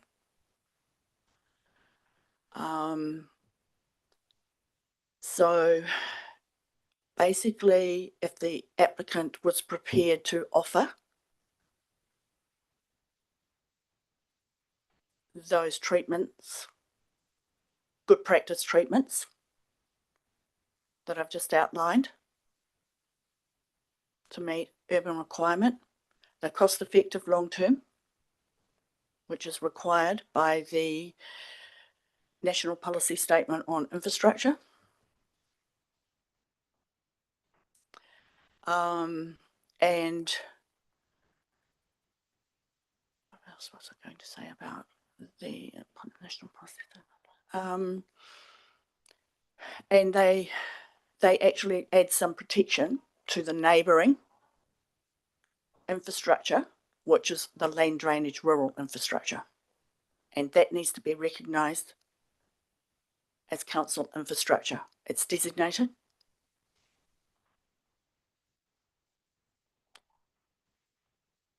And if you don't address these accumulative effects, the impact on Springston, which is downstream of the piezometric flows onto us, and Lincoln, it's all just going to exacerbate going down to the lake. So my submission is based on a holistic approach to these requests for private plan changes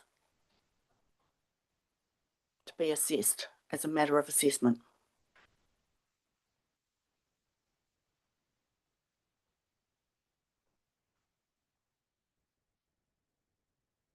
In my submission, I've tried to provide some background data with regards to, the various plans that have been in place by council, that need to be recognised, I believe, under the National Policy Statement of Infrastructure, to manage waterways, our blue-green waterways. That they've been designed, they're in place, and I believe that they need to be considered.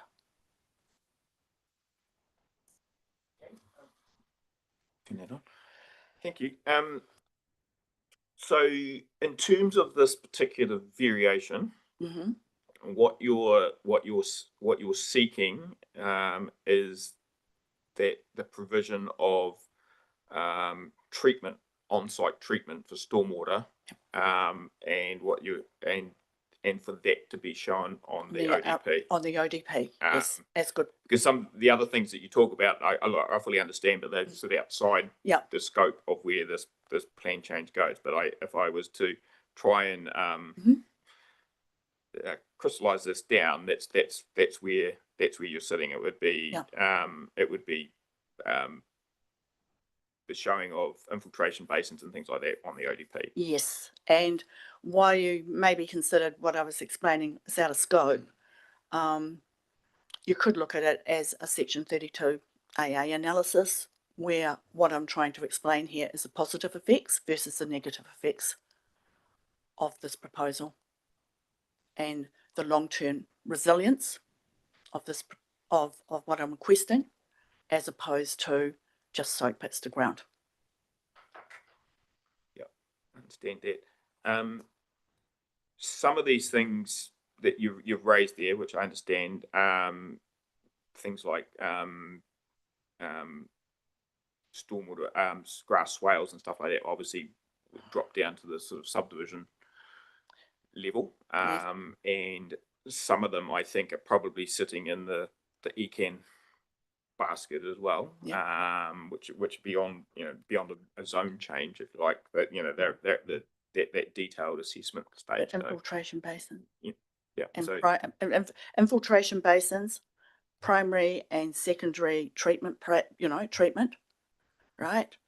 They, I believe, should be outlined on an ODP, because trying to retrofit them later on is very, very difficult, very costly. It's easier to manage vegetation and grass swales as protected infrastructure under the National Policy Statement of Infrastructure, as opposed to having to dig up a road to manage soak pits. Okay. I think we've moved on. okay. Sorry, I'm just flipping between two documents here.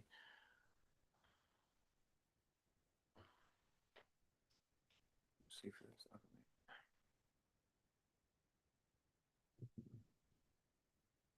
Okay, no, that's all. I think I've asked the questions I was going to ask. So yeah, no, well, thank you. Right, Council. I'm assuming Mr. Collins, you're going first. So a few things there for you to obviously pick up on. As usual, I've read through your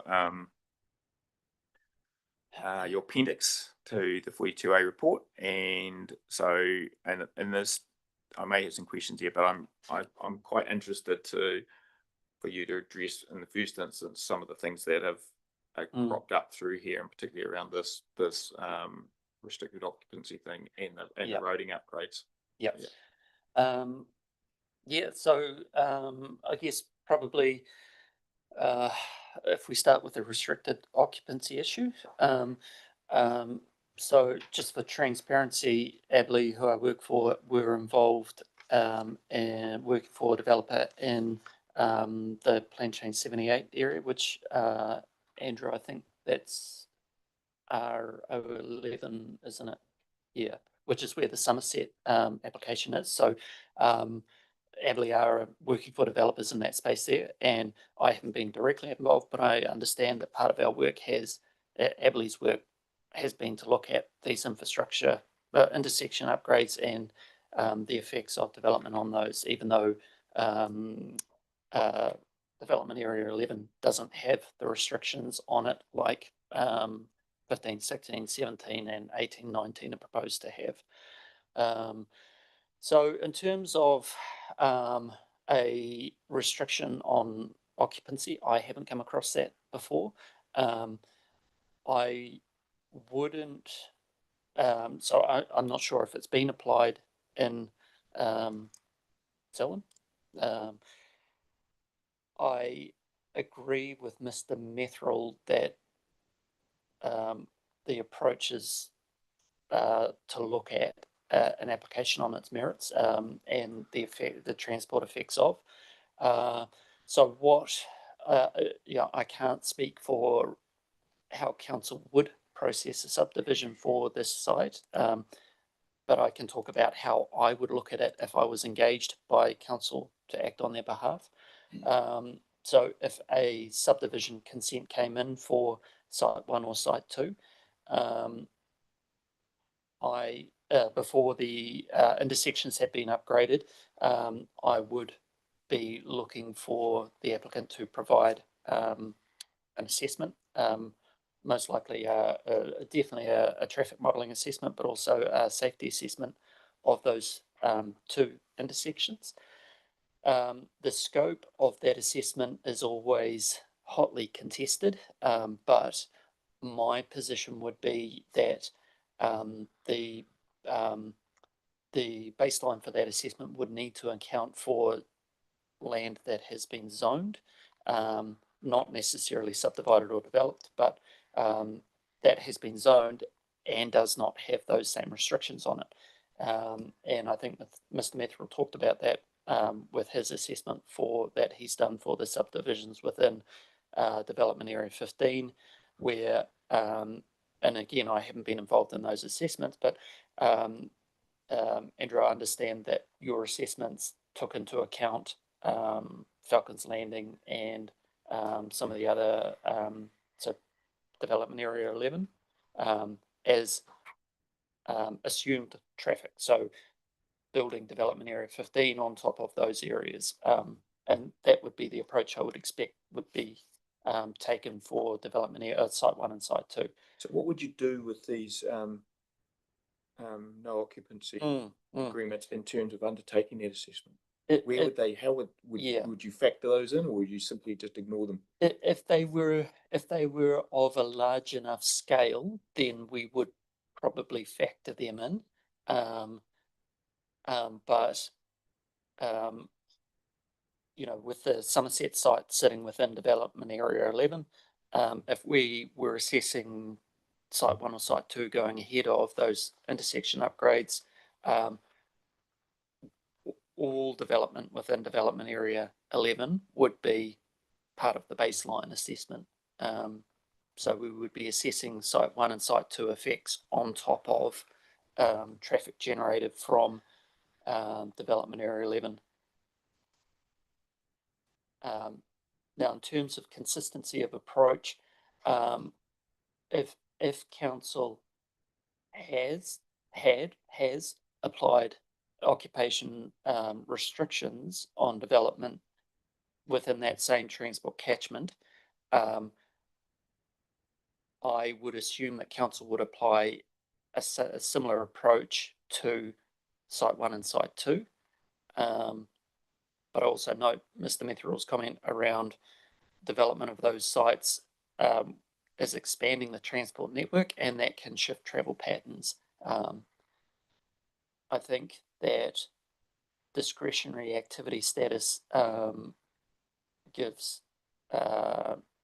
Metherall and I, as transport experts, more than enough scope to consider those, to consider the effects on those intersections. But when we're undertaking that sort of assessment, we are looking, when we're doing those modelling assessments, we are looking several years ahead. We're taking account for traffic that may be generated by areas that have been rezoned. So it's, we generally wouldn't go into the granularity of, particular sites that might have occupation restrictions on them. So you would expect, you would expect the council to apply the same. Let's say these restricted occupations have been placed on there because the intersections simply just aren't up to it in that area.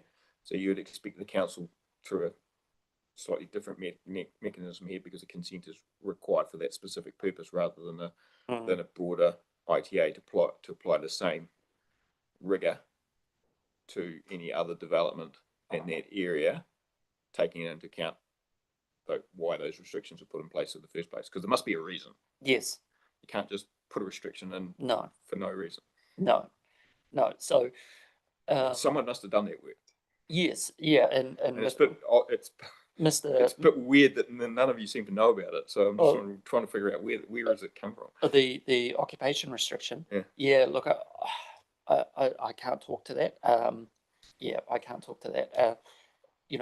If site 1 or site 2 had a subdivision application preceding those intersection upgrades, and if the traffic modelling and safety assessment showed effects that council considered were of a scale that those effects or the traffic generation effects weren't being adequately mitigated, my expectation would be that council would decline the subdivision.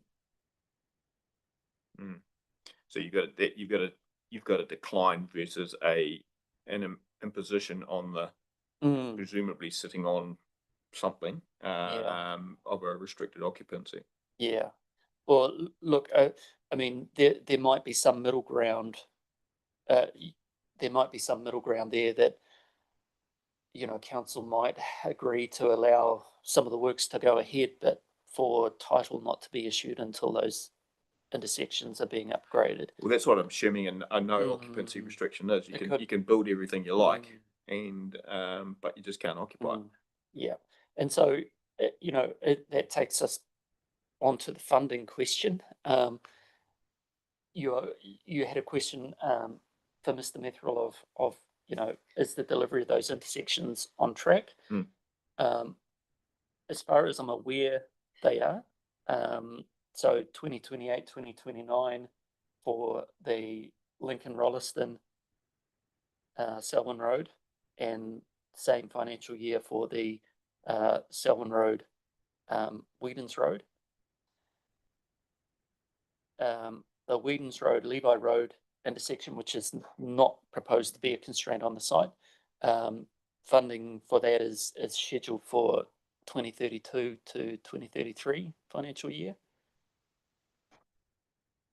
But I do know that council has had a lot of funding pressure recently, part of which has been a change in central government funding, has affected the time frame for delivery of some of council's projects.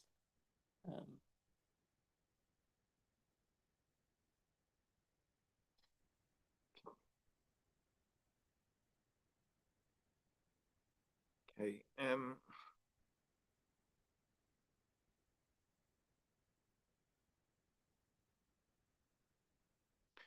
I guess I should ask the same question I asked Mr. Metherall.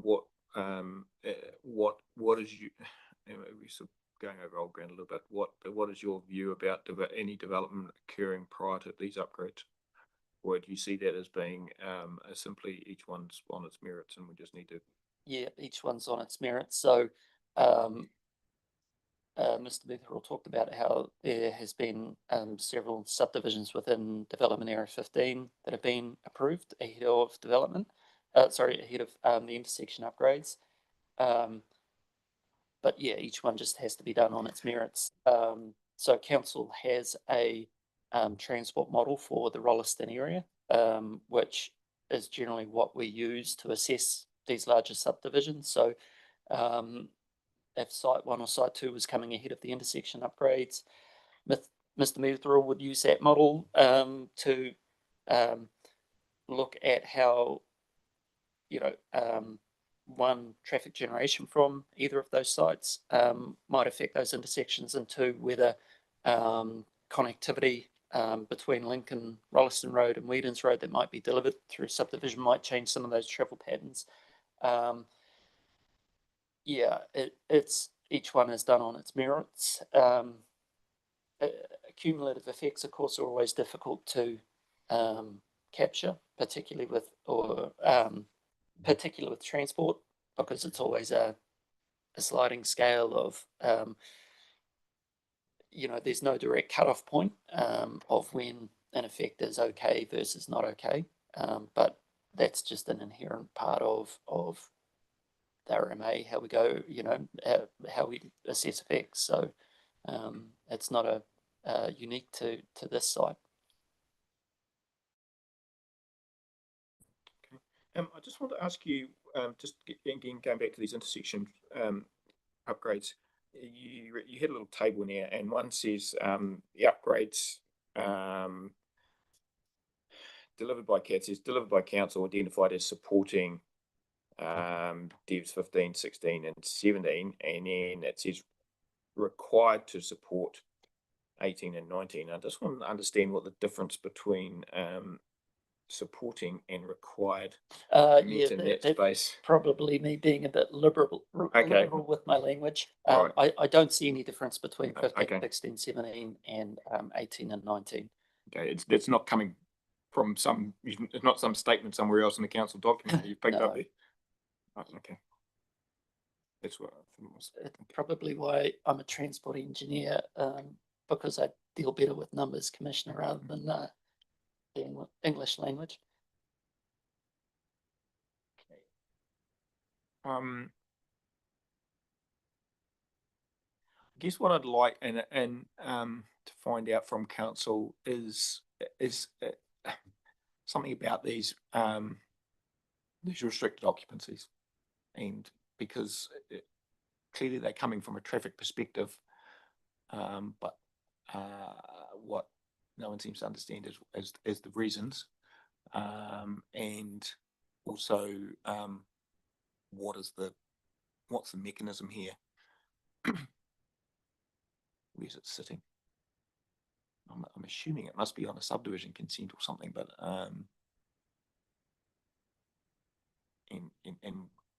what does it actually mean? I mean, I'm wondering if you can find that for me, because it just seems to be a bit of a hole here. I mean, I know Mr. Henderson's referred to others, but he doesn't know what they are. And I'm a bit reluctant to leave it as a black hole in terms of writing a decision. Okay.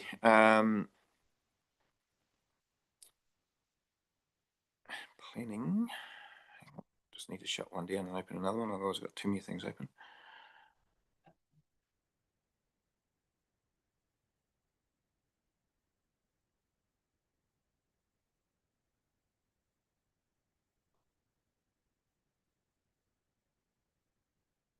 Have you? Yep. Let's deal with those first. You got some notes and. Yeah. Great.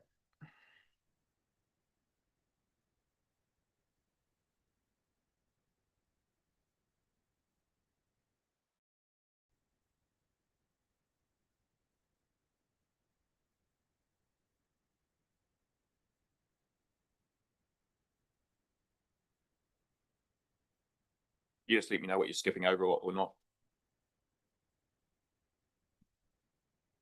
Yeah, I won't read verbatim from it, but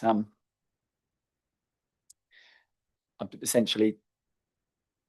Oh, sorry, I've got spares.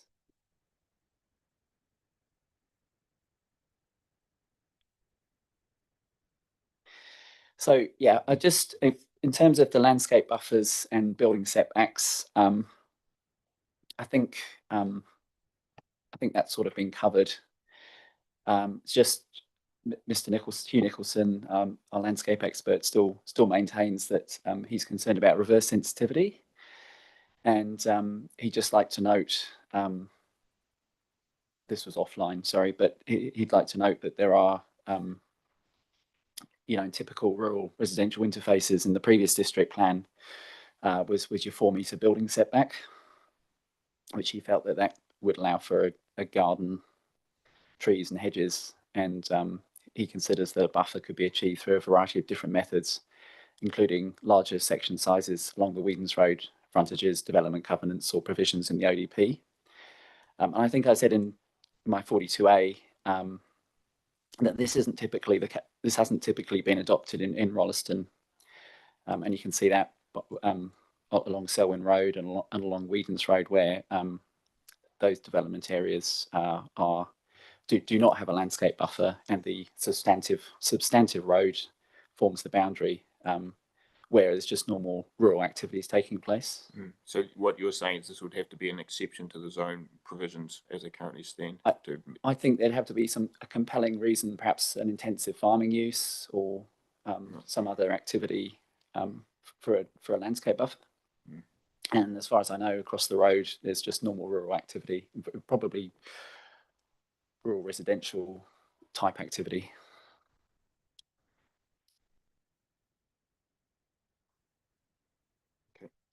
I won't talk about the north-south road because I think that's been covered quite a bit.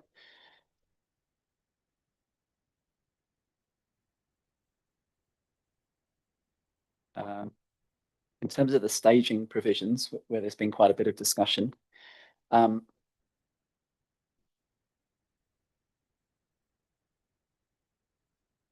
so with development, I'll skip to paragraph 12. Development areas 15 through 17, which are the neighbouring development areas, all include the staging conditions in the narrative of their respective ODPs. And I understand that the reporting officer for Variation 1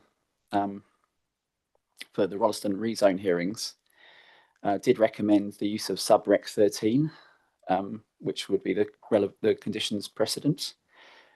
However, the hearing panel at the time considered that they could be adequately included in the narrative. And I think Ms. Seaton covered this.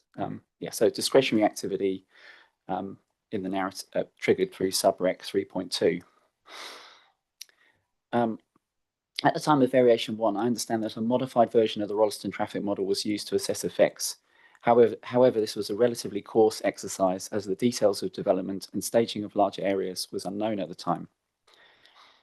I understand that despite these staging conditions, some subdivision has taken place in the development areas approved through Variation 1, and that's development areas are 15, 16 and 17. As individual resource consent subdivision applications have eventuated, I understand that Council have been supportive of limited or staged development in some of these areas, where the more specific traffic assessments have demonstrated the effects on the two Selwyn Road intersections are manageable in the interim until they are upgraded. So Council considers this a positive outcome as development can still proceed. Council receives the benefit of the upgrade on the Lincoln-Rolleston Road, which converts a rural arterial route to an urban standard. And plus, of course, there's the income from development contributions, which in part go towards the funding of the intersection upgrades.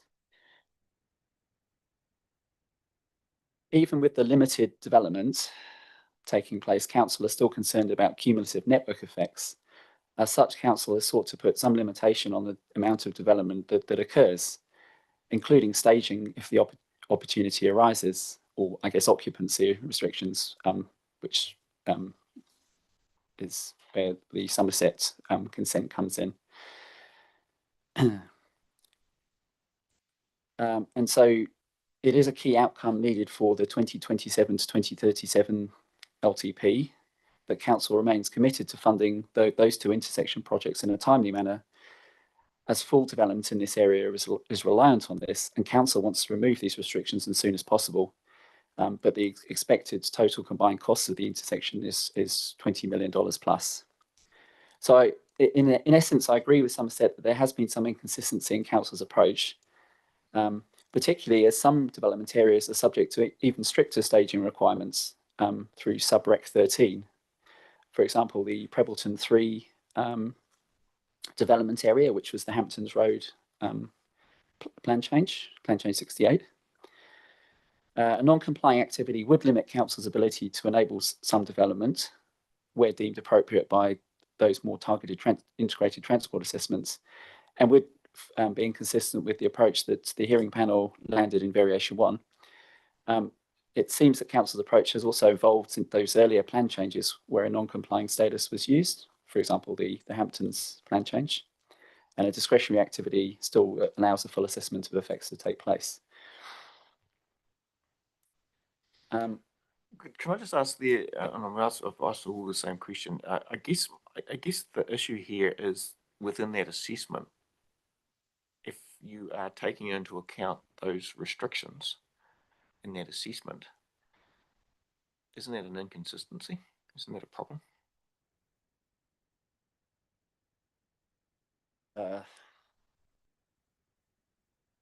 So council imposes a restricted occupancy on a number of properties. Yes. And then gets a resource consent for another area, and those assessments take into account those restrictions. Yeah. Is that do you see that as problematic? Potentially. Yeah. But even at a, I mean, it wouldn't make any difference whether it was discretionary or non-complying for that matter. Could I? Yeah.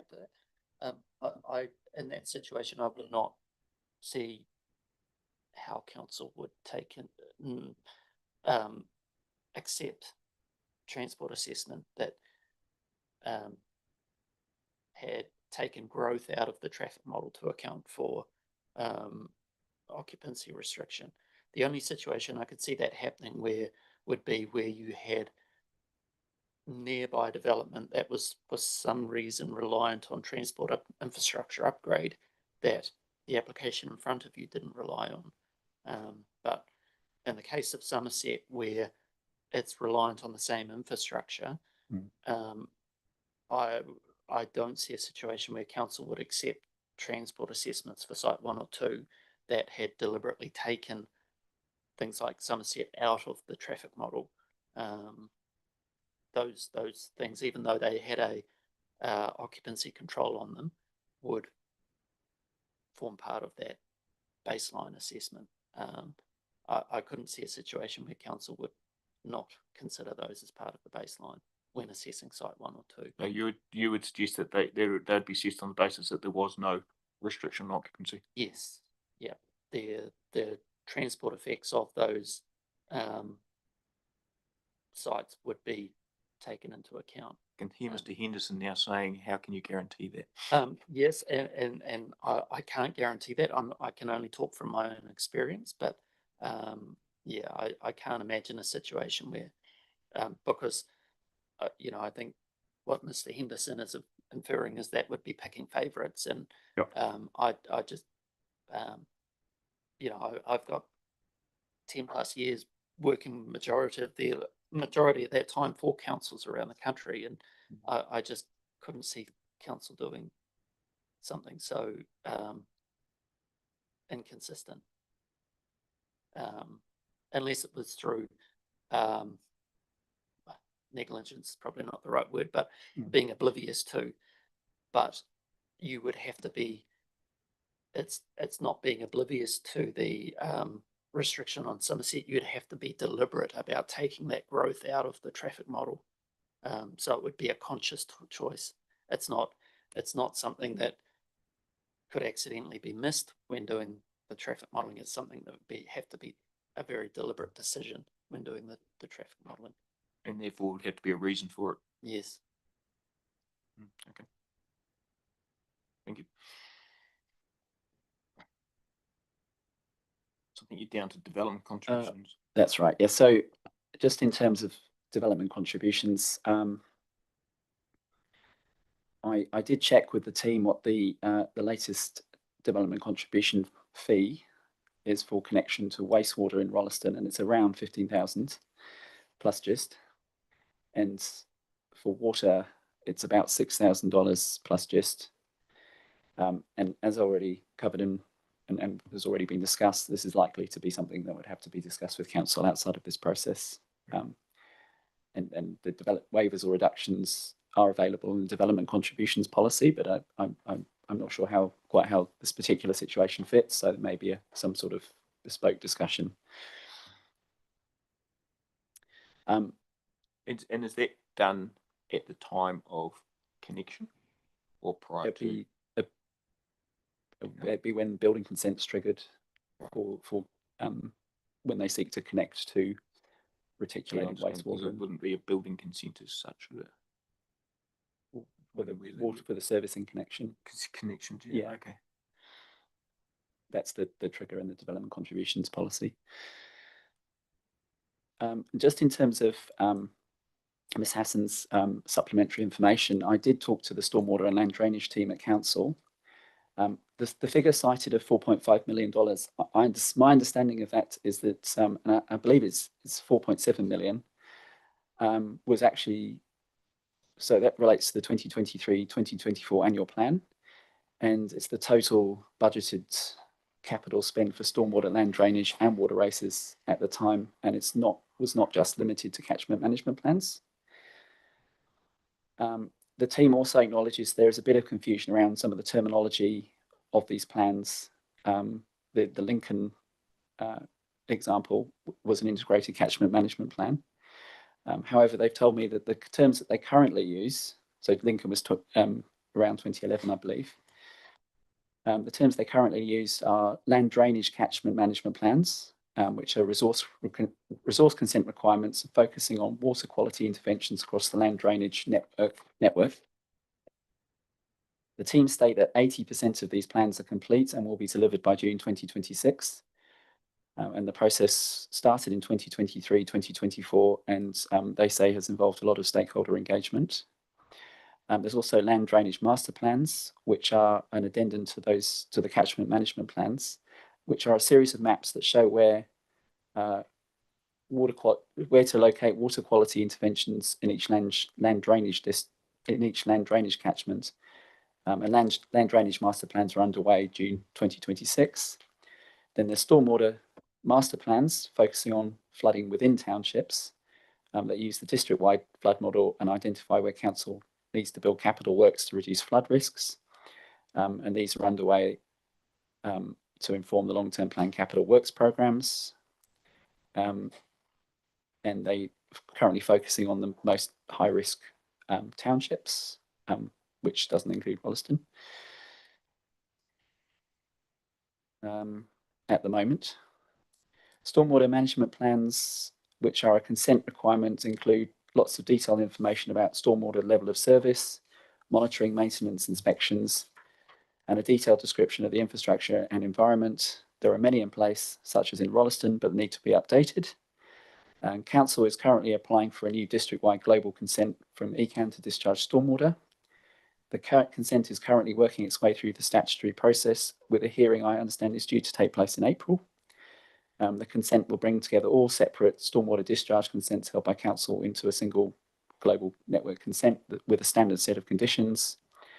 As part of the consent conditions, council need to produce an updated stormwater management plan for each of its 21 townships within 2 years of getting the global stormwater consent.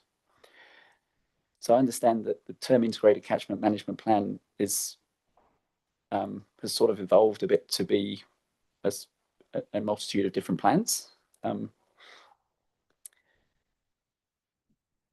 And I've just also asked what other initiatives are underway to better manage stormwater in the district. Staff told me, the land drainage team told me that they're scoping a review of land drainage capacity in the district. This could form consultation for the next LTP. This will review the existing land drainage scheme infrastructure and identify future improvements that may be required to cope with demand. And they also told me that the Stormwater Engineering Code of Practice is being updated over the next couple of months. And key issues to be addressed in the review are cumulative effects, hydraulic neutrality, and again, they're keen for stakeholders to be involved in that review.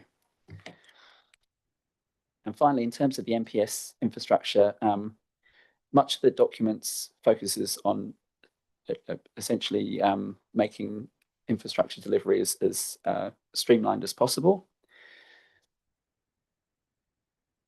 There is a requirement to ensure that decision makers recognise significant risks to people when infrastructure is compromised, and infrastructure could include stormwater infrastructure, land drainage infrastructure. And in my view, that the potential for an on-site solution combined with the significant work program that the stormwater and land drainage team are undertaking at present will help address this requirement in the MPS infrastructure. Okay, thank you for that. That's quite useful. Just wondering, for all parties, if we can get some electronic copies of these, that would be useful for everyone. Just makes my job a lot easier. While I think about it. I think the only other thing I was going to ask you about was this Ms. Seaton's revised wording, re the Ministry of Education. So she moved away from the word consultation, and were you comfortable with that? Yeah, I'm comfortable with that, and it sounds like the risk is fairly minimal given the level of dialogue and consultation underway between the developer and the ministry. The other thing I was going to ask you around that, has the council been seeing this elsewhere, or was this the first one? Because it becomes a bit of a consistency issue. I'm not aware of it being in any other development area narrative. Whether the councils had this come through to them before on different variations or plan changes. You're not aware of any? No. No. Okay. I think this might be the Ministry of Education sort of. There has been a lot of school capacity issues in the area. It hasn't kept up with the pace. I had it on a plan change last month in Ashburton, and I'm just wondering how it's just. I mean, if you're going to put something into it on an ODP, then council would probably want to be consistent. They have the same wording on every ODP on this, otherwise it might create a problem. So if this is the first one, I guess this potentially sets the standard. But if you've already had others and you've gone down some different wording and MOE are expecting that, then that's possibly problematic. But if you haven't, then I don't think it matters. Ms. Seaton might be the first cab off the rank.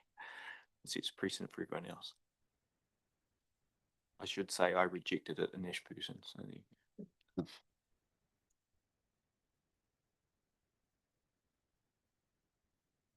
So that might be just something. I've got a list of things that I'm sort of going to ask you guys to do. So that might be just something. Yeah, I'll have a look. Make sure that there's no wording popped up on some other plan change somewhere else, which is different. I'll have a good look. Yeah. I'm sure the last thing Mr. Whelan wants is appeal from MOE on something like that. So thank you for that. So I've just got a few things that I just want to tick off. First thing, site visit. I have driven down the road. Am I going to gain anything from going in on site? Yes, you'll probably see more of the current community if you go onto that right of way. Oh, yeah.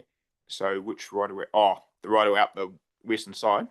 No, well, so the right of way comes off Whedon's Road. Yep. And then there's a north leg and a south leg. So you'll get a visual perspective of how that right of way sits now from a amenity perspective. Right. Okay. And you'll get a bit of a perspective of, and on that plan that we showed earlier, where the tennis court and the house, you might get the feel for the area itself as in can I drive down that? I'm allowed to drive down that right away? Yeah, it's fine. Okay. It's the one that starts with B, is it? Is that the one I So said? not Brendine, no, so this is 487. It's got it's got a curved stone wall on both sides of the entry Okay. off Whedon's Road. So if you go down there, Sorry? oh, yeah, right beside a shipping container that has your section on it. Yes, I saw that. Yeah, so it's probably 10 metres offset from that shipping Okay, so I container. drive down there. Yep, okay. and then turn either left or right. Okay. So that's the legs that So take I'm you not up and getting, down. not get someone yelling at me once I get down. No, I don't think so. Right, that's fine. I'll do that. Council can provide just a little bit of a report on this restricted occupancy matter as to how's it been applied and what are the parameters around it. So, and why has it been applied? We're assuming at the moment it's all to do with traffic, but that's all circumstantial. So, and can I give you till next Thursday to deliver that? Is that all right? So I'm going to set some timeframes here. From an applicant's perspective, section 32AA, just to sort of on the change matters. And this can all form part of a right of reply. I'm happy with that. In terms of anything that's been raised by submitters, so we've got the written agreement, and that could come as part of that as well. I'm comfortable with that if it's just an appendix. The issues raised by so what I'm anticipating is you'll get a copy of what comes back from council on this. If you want to respond to that or provide any commentary around that, you can. Same with any of the issues that Ms. Hassan has raised about the ODP and the basins and stuff like that. So, and so if we can get your stuff back by end of play next Thursday, and then yours by end of play the following Thursday, will that work? You can start. You can be sooner than that. So if I give you to the end, I'm quite keen not to issue a minute on this if I can avoid it. So just actually.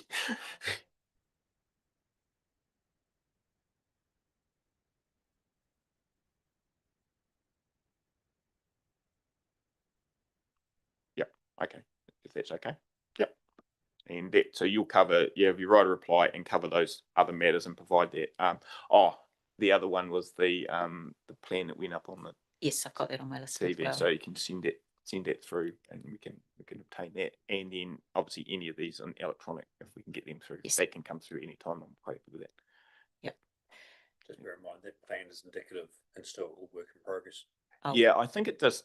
I don't think I need to actually refer to that in the decision as such. It's just helpful to align myself with it, because it is quite, we need to start looking at these boundaries if you haven't seen it before, so it's quite hard to figure out where things are, and I think that just helped me a little bit more. Yep. Is there anything else that you had? No, I just wanted to say now though,